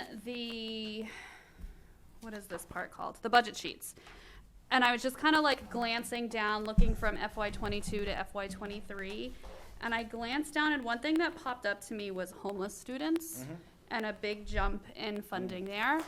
And so I'm just wondering, is it because more students are coded now as homeless? Can we share how we identify a homeless student? What needs how are we supporting them? So that's something that I can speak to. Ms. Marks is our homelessness coordinator, and she works very closely with Sarah Slotterback at the DESE. But I think particularly every year we have tremendous social workers and counselors at schools and principals that particularly know what's going on with students. And a lot of times we identify homeless students early on. And that could be when they say homeless, it could be they have inadequate housing and they're living with a relative, Right. and they're double and tripled up. It could mean that they're living in a hotel. And under the law, federal law, the McKinney-Vento law, we're required to provide transportation. There is no time limit on being homeless, and then to bring them here to North Andover. And in the past, we've gone as far as Leominster, as far as Lowell, as far as Chelsea. And then when the winter hits, some of those commutes become just too much. And sometimes those students enroll in those districts. So I think the addition of counselors, I think the COVID played a role. Like we saw, not similar, but we saw homeschool double that first year during COVID from 25 students to roughly 50. So I think it's between our attendance officer, Tracy, between the school resource officers, between the principals, between the counselors, all that work, these cases come forward for support. Ms. Marks, I don't know if you want to add. I would say that's true. I think, we've been through some tough times the past couple of years, and there are families that have significantly felt that impact. And transportation costs. Right, transportation is huge. Yeah, and I just wanted, this was like a clarification. It's not like, I would just, out of concern, right? Not like, what are you doing? It was Right. what, but I think it's important if anybody's watching to understand that this is part of a school's role, right? And it's an important part of our role. Yeah, and it's long been part of our mission. I mean, these are the kids particularly students who are the most vulnerable, the most disproportionately impacted by a whole host of things in life. Ever since I've worked in this district, they are a priority to make sure we can help provide the support that they need and the wraparound services. Yeah. And I think it's also important for people to know there are homeless students here in North Andover. Exactly. And sometimes we're not aware, but on a lower level, food scarcity and hunger, Yep. there are challenges. Absolutely. No, and that's why, it popped up because the number is a little different, but now I'm kind of glad that it popped up, not because, but I think attention and awareness needs to be shared. Yeah, and one other clarification there too is that's not a projection. We don't think it's going to increase from 50 to 128. It's 128 this year. Now. The 50 came because in FY21, that's what we had, so that's what we projected for FY22. Yep. But we have 128 right now. Next year, it could be higher, it could be lower, but Yeah. we usually carry forward the number we had the previous year. Right, okay, thank you. We also, for our homeless students, just since we're talking about it, we do provide opportunities for them in Breakfast Club and Kids Stop. Mhm. There was a grant opportunity this year. I think I've written more grants than I've ever written in my life this year. But one of them was to get some funding through McKinney-Vento. And we were able to get that to help fund those placements and offset some of our costs for those placements for students who are homeless in our Breakfast Club or Kids Stop program. Also, a couple of years ago, I think there's probably some right out in front. Sydney Perrin and I created a brochure with a list of local agencies that have clothing and shelter and food and all of those things, because you're right. It's something that I think people don't think a lot about in terms of North Andover, but it's there. Right. So I appreciate that you brought it up as well. Good, So. thank you. So then, my other kind of overall question is, when you're getting ready to put these numbers together and you're looking at the different categories, are you involving your teachers and your staff in like looking at like curriculum needs or staffing needs or whatever? How are they involved? So I can talk about on the higher level view. We had our school councils, and our principals meet with their school councils, which are made up of, teachers, parents, for input that way. And then the ongoing needs and the work that Ms. Marks does with the surveys, and the work, like for example, last year in recovery services, we knew there was a need to teach to the state standards in K-2 literacy. And therefore, there was roughly $400,000 in curriculum material resources used for that. So, Ms. Marks, anything more with the teachers, particularly? No, I think you covered it, and like you said, there's a lot of discussion here at school committee meetings and outside of school committee meetings around some of the new research around literacy, and I have one really exciting piece of data that came to me this week that shows that what we've started at the kindergarten with some of that work has paid off big time.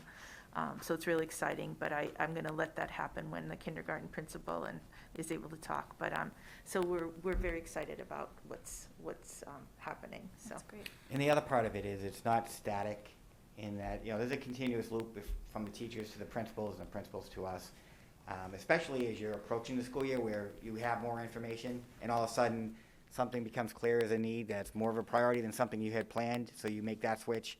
So that's always happening as well. Right.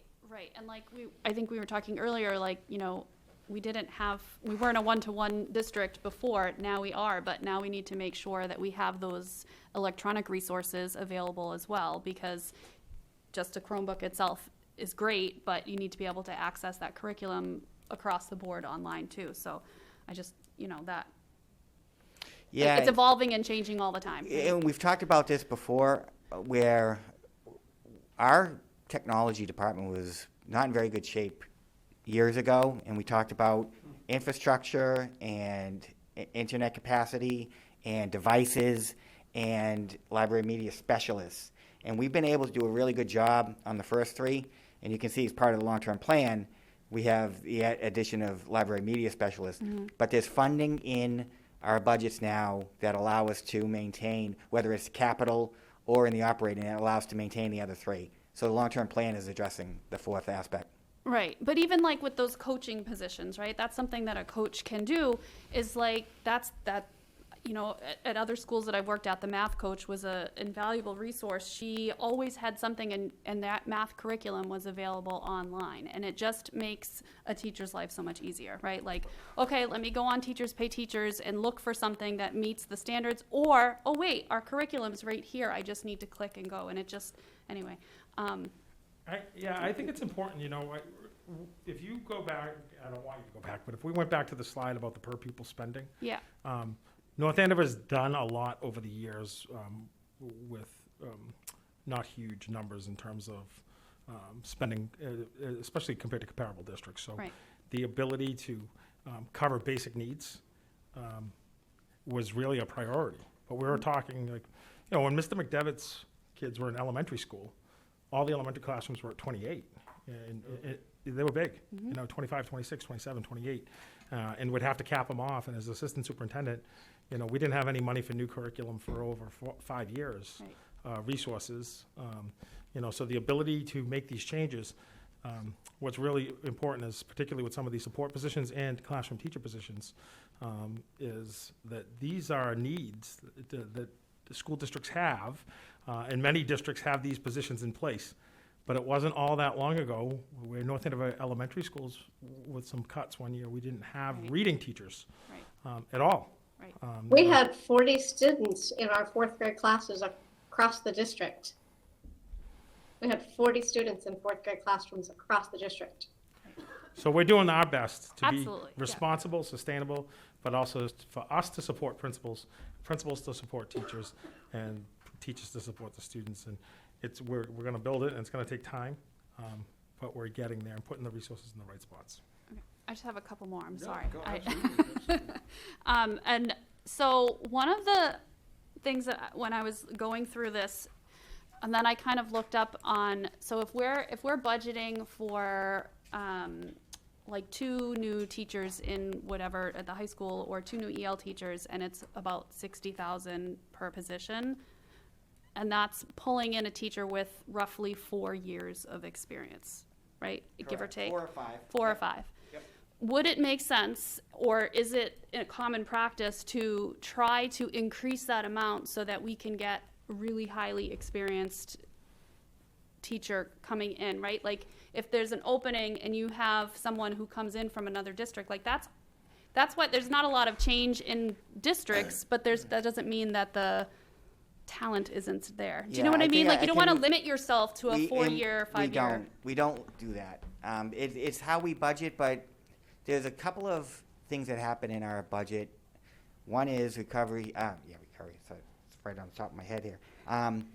Is savings from retirement, turnover savings. So a teacher retires at the top, and somebody comes in somewhere below that, right? Yep. And then there's column changes that occur, and it happens a lot more now because it seems easier to get those credits. Right. But turnover savings offsets the column changes that occur and allow us to bring some people in. So while we encourage, certainly if there's 200 applicants, and there's a lot of good applicants, then take somebody that you can, teach the culture to and can become a master teacher. But there's a lot of times when there's very few applicants and you've got this one who's really good, but they're at step 9 or 10. Right. All right, bring them in. Yeah. So, it doesn't limit us. Okay. That was just what I was concerned of. Okay. I just want to say, everyone gets a first job at some point. For sure. And too, we've seen a lot of success with some new teachers coming in, really dynamite. Absolutely. In step 1, so that balances off some. And then we have positions that are hard to fill, and everyone knows what those are. If you need a chemistry teacher, or if you need, an AP stats. Yep. It takes a while. And then I was just a little concerned about the recovery positions versus the long-term positions, the ones that were, like, I would argue that they should all be long-term, especially the coaches. I mean, maybe that's just a given that we would argue that, but coaches are a huge asset to all buildings, and I don't think we have enough currently, right, for the district technically. So, like, don't make them not permanent positions. I prefer the word may not be in the long-term budget. And Okay. Jim and Greg and I have talked about that. So that's the term I'm using, because I agree. I think they're very important. But I think, as Jim said, we look at the budget each year and determine, sometimes needs shift. So Sure. I don't think any of us are fully saying those are not positions that may continue. That's fair. But Yeah. also, we have had some coaches for many, many years, and we're not saying that suddenly they're going away. We're just saying that these additional ones. Right. Right. I just want to make sure that that's what you're saying. I won't continue to advocate and look at what the needs are and adjust, but. I'm done. Okay. Sorry. All right. Ms. Vici? I like a couple. So I appreciate that you put in the FY23 Essa 23 amount for the substitutes. I think it was 900 and something thousand for all the shortages we're having. Obviously, this year we've had a ton of teachers on leave and out and subs and all that, to your point that the principals are covering classrooms. Have we had enough in the budget this year to cover that? Well, that's, when we're projecting how much we're gonna have to tap into the ESSER 3, 600,000, that's mostly what we're trying to cover. We're projecting what that will cost, and that's what we're using For this year? for this year. Okay. Yep. So this year is 600, but next year we're anticipating like 900? No. What we already have for recovery services and what we have from ESSER 2 left over, we're gonna need an additional 600,000 for the total cost we think this year will be. Okay. Yep. All right. And then I think my second question is probably related to Pam's on the teachers. With all the staffing shortages going on, are we confident that we can hire these teachers at the budgeted salary? Or is your answer the same as what you gave? I think it is. It's pretty consistent even in now. I think we're seeing the same positions, like a elementary teacher position. We get a lot of candidates, whereas a high school science teacher we don't get as many. So it's been pretty consistent in that. Okay. Thanks. Yep. That's it. Ms. Mabley? I just want to acknowledge the fact that this time last year, we were trying to get our mind around a tiny number. And I think it was hard for all of us, harder for some. But, I mean, we put the caveat out there that this year we weren't settling for that. And I'm really grateful that you've all been listened to and that you're coming forth with what we need to come forward with. So thank you for that. And I really appreciate the care you took to explain and show what is already in the long-term plan. And actually, I think it's a benefit, some of the things that were in the long-term plan originally for down the road, we've been able to start early, if you will, which thanks to the ESSER funds and whatnot. So I'm really grateful to that, for that. And I guess it's the same thing that a couple people have already said. I don't know if you're going to do this always down the road. I don't remember we've done it in the past, but already having a glance at 24 is really helpful as well, fiscal year 24. So I think this is really extremely exciting, and it all ties really in with the facilities master plan too as well. The discussion next year, I guess. So I'm thrilled with this, and I'm glad we're getting what we need now. I don't really have any questions. Just a couple of thoughts. I mean, one, I'll spend more time kind of going through the budget sheets. Sorry, you'll spend a lot more time with me. But I've had the luxury of kind of spending some time with Dr. Gilligan, Dr. Mealy, and Ms. Marks, just kind of going through this and kind of looking at what's here and what's being presented. I think one of the things, and I know Stan is still here, if you look back, I don't even know what slide it was on, we're talking here, to kind of recommend a budget to be 5.34%. I can't tell you the number of years we were fighting and arguing over 2 or 3%, right? So to kind of see a number that I think is reflective of the work and the needs that are here is actually very nice, very encouraging. And then as Mrs. Mabley said, to kind of put that projection out there, right? Like, let's put it out there. We're looking at basically 7% moving forward next year, and these are the needs that we have. I think it's great. Again, I think some of us remember that line across the budget, right? And on one hand, it was really helpful because we saw, well, if we only had $100,000, we'd have 2 more teachers. And then you're like, okay, but we don't have that money, right? And so, we'd have to kind of agree that that was going to be something that we were putting up. The important thing that I think we have changed here is not necessarily, it is financially responsible.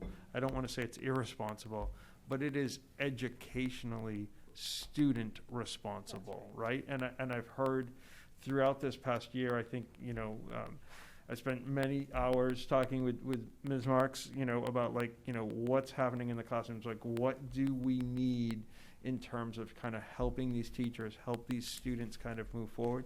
And all of these things in terms of the recovery services and the long-term things are here. I don't think that we're done with this in another year. I mean, I think that, they're here, they're kind of going in, they may be continuing on afterwards, which is great. I love to see that. But, we're being very thoughtful of where we are and what's going on. And on one hand, again, that above the line, below the line was helpful, but that was so financially based. And it was truly a cut factor of, I remember cutting reading specialists, probably 8 years ago. I mean, It was reading specialists or guidance counselors. Right, and we were able to bring some of them back through some grants and things of that nature, but, to just look at where we have kind of increased our per pupil spending, where we're kind of going with that, it's not perfect, it's not, we're not spending a gazillion dollars on every student, but we are moving in the right direction, and we're being smart with the money from the educational perspective. And so that type of collaboration, I think, happens with a town manager and a select board and a FinCom who are partners with this. So I don't think I have anything else that I'm going to add. I mean, I certainly am going to dive into this. I encourage people in the community to take a look. I'm sure this will be posted online if it's not already. Yeah, Michelle, I did ask her to link it tonight, and much like the tri-board meeting, where we linked the town manager's presentation right after. Sometimes it's more important to really get the context of what we're doing when you post it right at the beginning of the meeting. People end up looking at it, and it's we will post it right after the meeting tonight. Yep. When we do have the meeting, the public forum meeting, people can connect in virtually to that meeting as well, which is definitely important if they're not comfortable kind of coming in person. As Dr. Mealy said, if there are questions that we need answers for, I don't expect you to be churning numbers and running 54 calculations, as somebody's talking, right? But if there is a anticipated number that somebody is looking for, or a projection or things like that, it's very helpful for us to be able to get that information. And I would ask the public help us get them that information by giving that to Dr. Mealy early. So thank you for this. This is great. A lot more to come. Just to remind the public, again, public meeting next week, and then we vote, I think it's February 3rd. Public hearing on the 27th. I'm sorry, the 27th, you're right. And then anticipated vote on February 3rd. Correct. On the budget. So it's not final. It's recommended. There may or may not be changes kind of coming with that as well. So, Dr. Mealy. Just one other thing, and you reminded me of this when you were talking about that line we used to draw, and it highlights the significance of those school projects that we've been talking about so much. I never thought I would say this, but we're at a point now where space is just as much a hindrance as financial ability. We could ask for more, but we'd be hard pressed to figure out where to put them. So it just highlights that that's critical for us to get the space to allow us to impact class size. The facilities need to be updated anyway. I know we've said all of this, but that really highlights that. Yeah, there's only so many bathrooms at Kittredge you can convert into. Yeah. Right.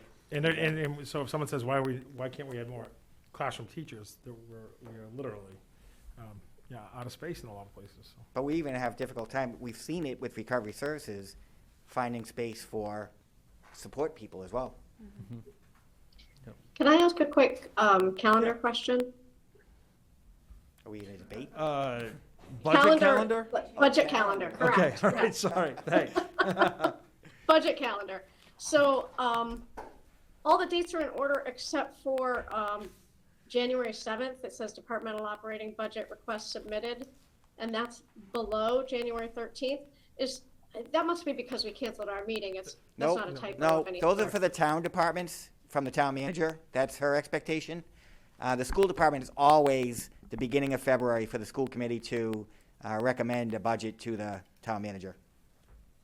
Okay, is there a reason that we have January 7th after January 13th? everything else is in order. I can't answer that. I think this is a combination every year with the budget calendar that's set up. There are some dates on there that are specific to the school committee and other dates that are specific to the town department. Yeah, my best guess, now that I'm thinking about it, Helen, is that last year we probably had our presentation prior to that, and so we just changed the date without changing the order. Okay, I just wanted to make sure it wasn't a typo and that something was, a Nope, different date. I would bet money on that one. Yeah. I will not take that bet. I will just hope that we could maybe switch it so it's not confusing. Perfect. All right, so we will now move on to 10B, which is first reading of the school calendar. For those who are, or for Ms. Petrowski, who's new, this may be one of the most emailed about communications that we get within town, and it is the pre or the post Labor Day start. So there are two suggested calendars that are in here. So I will, I trust that everybody has both of them kind of open and available, and open up for some conversation.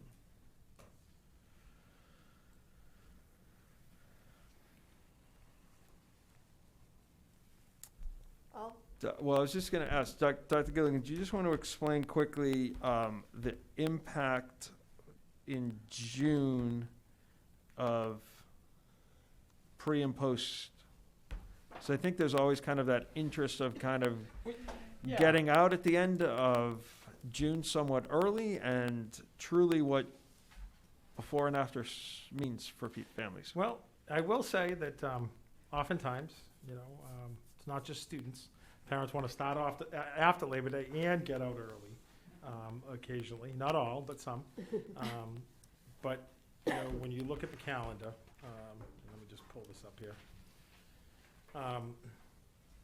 The impact is, a couple things. One is contractual. In previous agreements, there was a date where teachers will not start by. So we have a start date for teachers. Which is a separate item, but starting before Labor Day, it would be the Wednesday and Thursday. And Mr. McDevitt, the dates on that are the August 31st and then the 1st of September. Okay, so that's a Wednesday and a Thursday, and then it's a 4-day weekend. Correct. It's like what we did this year. Yeah, so on this proposed calendar, without any other adjustments, with the 5 snow days, it takes us to Friday, June 23rd. So if that's using all 5 snow days. We've only had one, but you need to remember that we have had 9 one year. And 1 year, we did go till we went to June 30th. So if the importance is this, if we start before Labor Day and use all 5 snow days, we go to Friday, June 23rd. But if we went to 6 snow days, it would go the 24th is a Saturday, the 25th is a Sunday. Now we're in school June 26th into that last week of June. And that's what the pre-Labor Day start. So it's, although we haven't had a lot of snow days yet, it's a possibility, as always. So that's the context for that. All right. And if we go past Labor Day and we start on, looks like September 6th, with no snow days, we're up to June 20th, and with 5 snow days, we are up to the Tuesday, June 27th. Okay, all right. One thing that I think is new this year in terms of a state holiday is Juneteenth. So June 19th, schools are closed, which last year I think fell on a Sunday. And did not impact us. Sunday or a Saturday, I don't remember exactly. But this year it actually falls on a Monday, and so there is no school on June 19th. That may be new for families. I think that's Yeah, it actually came in 2020, I believe, but we got out of school right before. We had that. But we got out of school before the Juneteenth holiday, so. I actually had questions more around, I'm surprised that nobody scream at me, but I'm surprised that Monday, January 2nd is not a school day. Yeah, I looked that up. And- It's because the federal holiday is on the Monday. I didn't realize that Yeah. that was considered a federal holiday. Wow, okay. It is. I could have sworn we went to school on January 2nd in the past, maybe. Well, we Because I'm would go to old. school on January 2nd if the holiday were not on the weekend. Oh, if the first were a Monday, we would. Correct. Yeah, because you get the holiday off.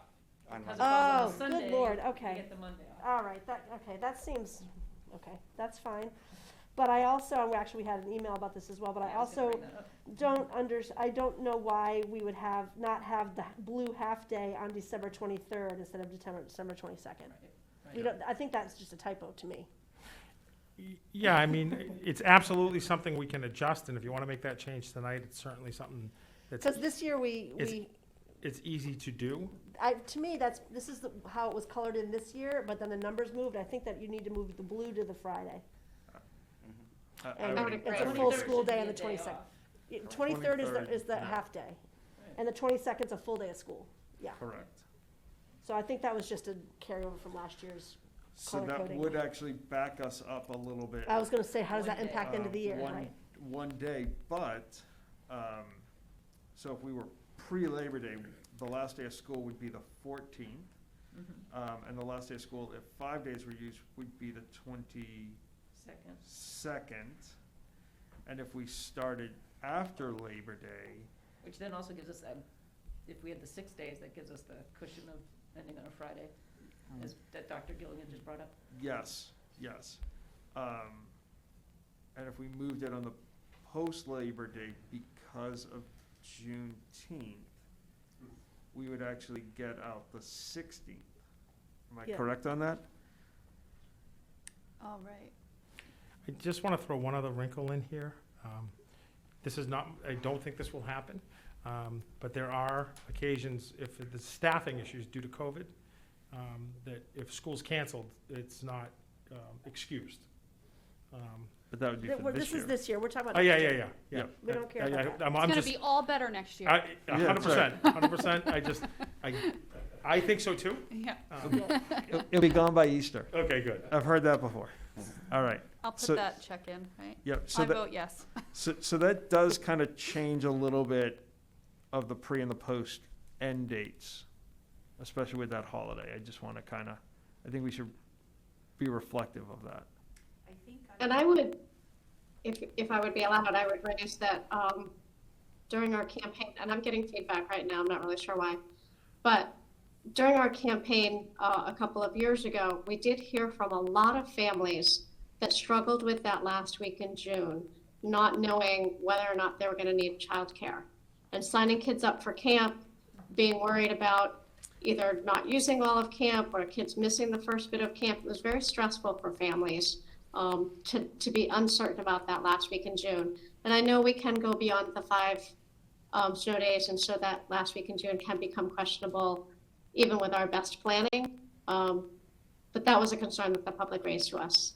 Well, and on the other end, the concern is that all the college kids are gone who babysit, and so if, as much as we all grew up with starting after Labor Day, that starting beforehand does help out with that. Yeah, on both ends, we get that, Right. that Yeah. childcare need and that family concern. At what point, Dr. Gilligan, do we not, if we were to have a day for weather, power outage, et cetera, do we not have to make it up? Is it April 1st or May 1st? Off the top of my head, I will double check, but I believe it's April 1st. Is it April or May? I thought it was after April vacation. I thought it was after April. Yeah. Okay. I think it's an April date, actually. It's, It's But not last really- year, they were making people make things up because we had the COVID crazies. Okay. So I think people would know by April the true last day of school. I think that was what I was trying to. so typically at a school committee meeting around that time, it becomes up as a topic. Yep. I don't think you vote on it. Well, to we know- used to do this a lot later, remember, we just changed this. to- Yeah. But you typically would know by that time, hopefully. I mean, other than, if you had a pipe burst or something. Yep. Typically, we're not seeing you know, it's more the fall, like that October freak ice storm a few years back, the end of the school year. The only thing that may be an impact, or has been in the past, not so much here, but heat. And we had a couple hot days last year. And I know I took a lot of heat for continuing school, but we were just back. Yeah. And parents Well, were that- like just back to work, and it was hot. Yeah. So it'll help to recolor code these a little bit, right? Agreed. I'm gonna raise this question. I know we've raised it every year and kept it for various reasons, but I'm just looking at, you know, we've got election day off, then we've got, this year we have to get Veterans Day off, which that doesn't always happen. And then you've got Thanksgiving, so you've got all those holidays in November, then we've got December, then we've got January. Same thing that's happening this year with the 4-day weeks in a row. We've got, you know, the second off, then the 13th, then the 16th, and that's not even including any snow days in there. I know we talked about moving that 13th to Professional Professional Development Day to a different month. I'll raise it again because I think it's worth discussing. I know why we didn't do it in March, because they thought it was too late to do professional development then, but I don't know, I just think it's hard with getting into a routine when you've constantly got 4-day weeks. Not even accounting for, like I said, the snow days. I don't disagree with that. Yeah, I've got a good memory for things, and there was a reason why we went to it years and years ago. So I can tell you. Mr. McDevitt, he remembers. I might have been here. People used to skiing. So we used to typically see really poor attendance on that Friday, because families would leave whether or not they were going skiing, or they were literally just trying to get away for the weekend. Not necessarily all of our families, but attendance dropped so dramatically that's why we were looking for, you know, is there a day where we can kind of put professional development in? And that was, I think, the lowest attendance date in the year, oddly enough. Well, and March is a dream date, but it is, like you said, it's kind of too late in the year to Right. be What about doing October? big stuff. I was You know, looking one at day off in October. October. Yeah. By the end of October, everybody's ready for a little day off. I'm just gonna say, I don't think March has to be too late. I mean, you can learn something new at any time, just like the kids get. This is So I'm true. not- And March is I a would- long month. deadly. March is Deadly a month of March. terrible month. But I mean, I think there's other reasons, like, Right. like you said, that it was That's done, it. but I just wanna say, I don't think it's. We could try it and see what the attendance is. Too. That was my question in March, Oh, MCAS dates. Yeah, we'd have to work around, although, not as much as we used to have to. Well, there might be some, yeah. So I think one of the things that I've heard too is that March is like the only month where you get 5-day weeks all month. So we're going to shift the problem of 4-day weeks from one place to another. But if there's MCAS, then there's interruptions there Right. too. So Yeah, that's just as disruptive as a day off. Right. the erratic schedule of MCAS. And all the other assessments that go on. Sorry, but it's disruptive to teachers. Yeah, I mean, you know, for example, EL teachers right now are dealing with the access testing, you know. Yes, we are. And, you know, but the MCAS, the schedule has been very erratic, especially when they change from traditional then to park. Right. For 80% of the districts went to park. We stuck with the MCAS, and then MCAS 2.0, and then COVID has thrown a wrench in it also.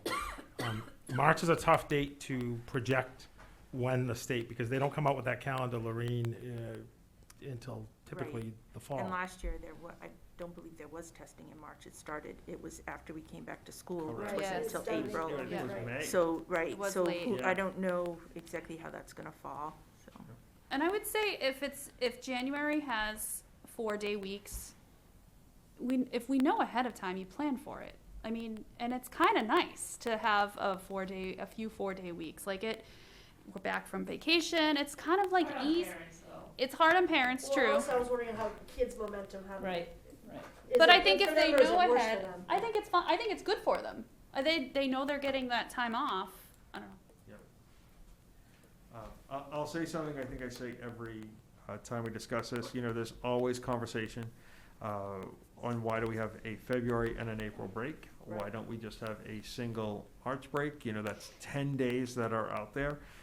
What it actually comes down to is really only a 3-day difference, because we have President's Day and we have Patriots' Day, both of which are either state or federal holidays. So we still would be taking 5 days in March, and then we're really only gaining 3 kind of, it's not like we're gaining 10. So that does come up. Obviously a huge issue for some of our faculty and staff who may work in North Andover and happen to live, I don't know why they would want to live anywhere else, but they happen to live outside of North Andover. So, we do have people from 71 communities in 3 states that work for us. yeah, And I think that we've talked about this in the past, so it's only the gain of the 3 days. But I think that would have to be more of a regional approach. absolutely, yeah. And we have, that has actually come up with some of the school committee listservs and things of that nature on whether or not, it's never really picked up any momentum, but it does kind of get some chatter every once in a while. I think the state would have to kind of see that, maybe go by county or region or something like that. Well, because it would impact the MCAS as well, right? If we were taking a week in March, we'd have to do that around MCAS scheduling. Yep, absolutely. And I would raise too, when we talked about the PD day, if we moved that back to September or October, we would have the conflicts or the considerations of the Jewish holidays. True. All right, so I've heard a lot of things. I don't know if we've got any consensus one way or another here, but if I can quickly kind of summarize some things, we've got basically a request to have the 23rd of December be the half day, full day on the 22nd of December. Explanation on the 2nd of January. Some questions about if the 13th is an appropriate time to kind of have that that in there, and I think that may have been it. And the only other small thing that I would put out is, and I think we kind of said this, but I just want to be really clear, if we went back before Labor Day, Friday, September 2nd is a no school day, so it is a 4-day Labor Day weekend. Yep. So Just like we did this Friday, Saturday, Sunday, Monday. Okay.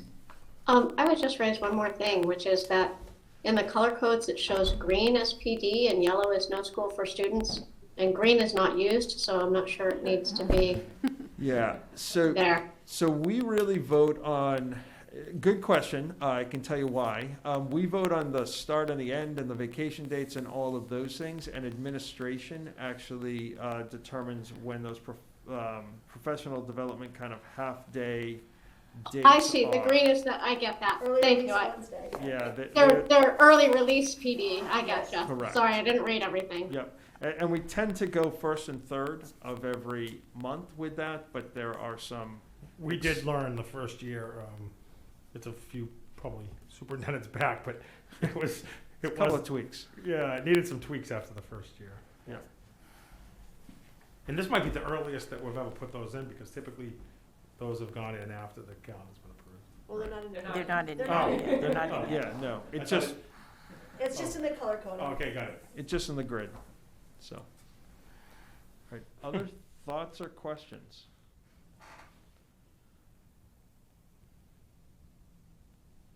Why are you looking at me? No, I think it doesn't matter. I mean, it matters, but like, there's pros and cons to both. Yes, that's. I mean, Yep. there just is. There's daycare issues in August or September, and there's daycare issues in June. And which one do you prefer, or which one is better? I think it's different for every family. I don't know. All right. Mr. McDevitt, would you? Yes. Would you have to do a motion, or are you looking to come back to the next meeting with that Friday adjusted for the 23rd? Yes. Yes, yep, We Is need a that new just- map, Okay. yep, a new color coded chart. Okay. yep. So we'll update that and get that reflected. I actually think we should probably reflect it in both, yeah. Yes, for sure. But I also meant today's meeting as well. I don't want the public to be confused. if they happen to look at these. But this is what we deliberated on, though. I don't think you can change this. True, okay, I would just leave this and change the new one, because it was called out as a mistake. okay. Maybe we can just put a note that it has been updated, so if anybody looks at it. I'll have Michelle do that, and I know she's watching right now. Okay. All right. Anything else on start of school? All right, we will move on to public comment. You're back. We're still here. You're still here, yeah, you never left. I never left, I never left. Stanley for 43 Stonecliff Road. First, I should echo everyone's compliments on this presentation. I think this is, you get better and better every year. I really like the color bubbles. That's really a nice innovation. I thought that was a really good way to explain that, how that went. So I thought that was very clear. That was about as clear a chart as you can sort of possibly make. So I'm very appreciative of that. That's nice. I'm assuming that because you all are being so calm about this, Dr. Gilligan, Dr. Mealy, Ms. Marks, that you've had discussions with the town manager about 5.34%, because in the old days, that was a go-to-war number, right? If we were going to propose that, then we were going to have a knockdown, drag-out fight with the town manager and the select board. And the fact that everybody's so calm in this room, I assume that we've gotten some tacit agreement or something We have good poker faces. from the town manager The that masks. this is probably okay, right? Which is good. And, Ms. Petruski, you showed up just at the right time when there's all kinds of money. This is a nice time to be part of all of this. And Sure it's- is. sounds good, and I certainly appreciate the fact that, the administration, as you point out, has applied the money in appropriate ways, but we also have to be very grateful to the town manager that she's giving us the money to apply to these problems. Right now, the town is very well off financially, and I think she's done a very good thing for all of us, the schools in particular, by not trying to do something else with the money, but give it to us to use for things that we need to be doing. I mean, she could have put that into reserves or all kinds of other places that wouldn't have helped us at all, but she's giving it to us to be able to use for schools. So I think that's important. I'm assuming, Dr. Mealy, that there are numbers in there for the OPEB prepay when we add positions. Is that true? How does that work? Yeah, so when the town manager and Lynn Savage determine how much is available, and the line in our executive summary is that the total proposed increase to meet essential needs is 5.34% and is in line with the town manager's guidelines. So yes, she is on board.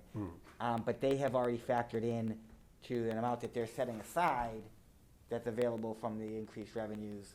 But Okay. it's not reflected in our operating budget, Okay. but it is accounted for. Okay.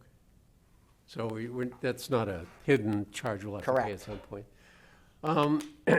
I just wanted to encourage you to keep your thought you had tonight, Dr. Mealy, about we're not money limited, we're space limited. I mean, that's a nice sort of tagline for, the Facilities Master Plan 2 marketing. I think that's an important thing for the community to realize is there's just not a lot more we can do. We can't throw money at this problem at this point. We just don't have the places to put people. We'll be back in corridors and closets and stuff, and that's not where we want to go with this. Yeah, been there, done that. My only concern about all of this actually is that somewhere down the road, it seems like there may in fact to be the cliff. Like maybe it's FY25 or FY26. This all looks good while we have all this money that we can spend, and maybe next year we'll even have more money. But then what happens? And then how does that work? And we've increased our base by a dramatic amount.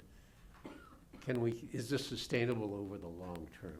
And I'm assuming you have the numbers which show as renovated schools come online, the staffing and the money and it gets there's a lot of money we're talking about here, and the fact that we've increased our base so much concerns me. Right, and I think the key, Stan, is the, people bristled at the length of the plan, especially the facilities master plan, and a big part of the reason that it's extended like that is to make it sustainable. Yeah. So that we can incrementally increase as we need to, but it's not a huge number all at once. Right. Right, and, you know, we have the good fortune here in North Andover of having a pretty rosy set of finances, both now and into the near future. So, you know, we have that advantage, and it looks like the town manager is going to let us have that money to put in the school, so that's even a better deal. She is committed to it. But you know, I'm still concerned that, you know, 3 years down the road, we're going to be like down to 3.5% again, and we're going to be, you know, sucking the wind on this thing, and then what are we going to do? So that's, you know, I guess that's my concern, and you know, you all did that nice 5, which became the 7-year plan, right? It might be nice to update that now, again. Yeah. Going forward, you know, out another 5 or 7 years with renovations coming online and, you know, the out-year stuff. Yeah, and as we finalize that project timeline, then that we can do that. Yes. Yep. Right, yeah. Awesome. But it's all, I think it all sounds great, and I think the budget seems very well planned to me, very well planned. So I think you should be very proud of what you put together here, and I think it's very, as committee members have pointed out, it's very clear too, so I hope the public understands it too, at least at the summary level. I may not want to do the level of detail analysis that Mr. McDevitt seems to be interested in doing, but, you know, maybe they will. Maybe somebody will want to get into the weeds on this, but I think it's a great budget. I'm just a little concerned about, you know, out in the future. It's all looks rosy now, but, you know, we don't want you all walking away from it going, hey, it was all working when I was here, you know, through 24, you know, and then, you know, we hit the wall on that deal. So that's my only concern. And, you know, that might be worth, particularly in terms of the facilities master plan 2 discussion, a chart that addresses that, you know, just in terms of the money. So I think some of those would be really great questions in the public forum. Yeah. You know, while we have Yeah. town manager here as well. Yes. And maybe Yes, able to yes. answer some of those questions a little bit more specifically. But I think those are good things for Dr. Mealy to kind of take away as well. Yes, and, you know, those are questions which really she has to help us answer. Exactly. You know, like what are we going to be doing in FY25 or FY26, you know? Right. There's a good possibility that it won't be a problem. I mean, miracles could happen and stuff, you know, we can have more of these windfall numbers come our way, so Well, it's I possible. hope you'll be back on the 27th. All right. Because I think we'll be able to answer those then. Yes. Okay, awesome. All right, I will ask the committee if they have any comments, and we'll start virtually out there, Ms. Picard. I have none at this time, thank you. All right, Ms. Petrowski, I also have none, thank you. Ms. Vitsky, No comments, thanks. Ms. Mably. Tiny comment, which is, Cheryl did bring it up, Ms. Barzak, that the families have been really good about keeping in communication about how things are going with their households, and I just want to appreciate that. And again, thank all the team for getting school back going in January 2022.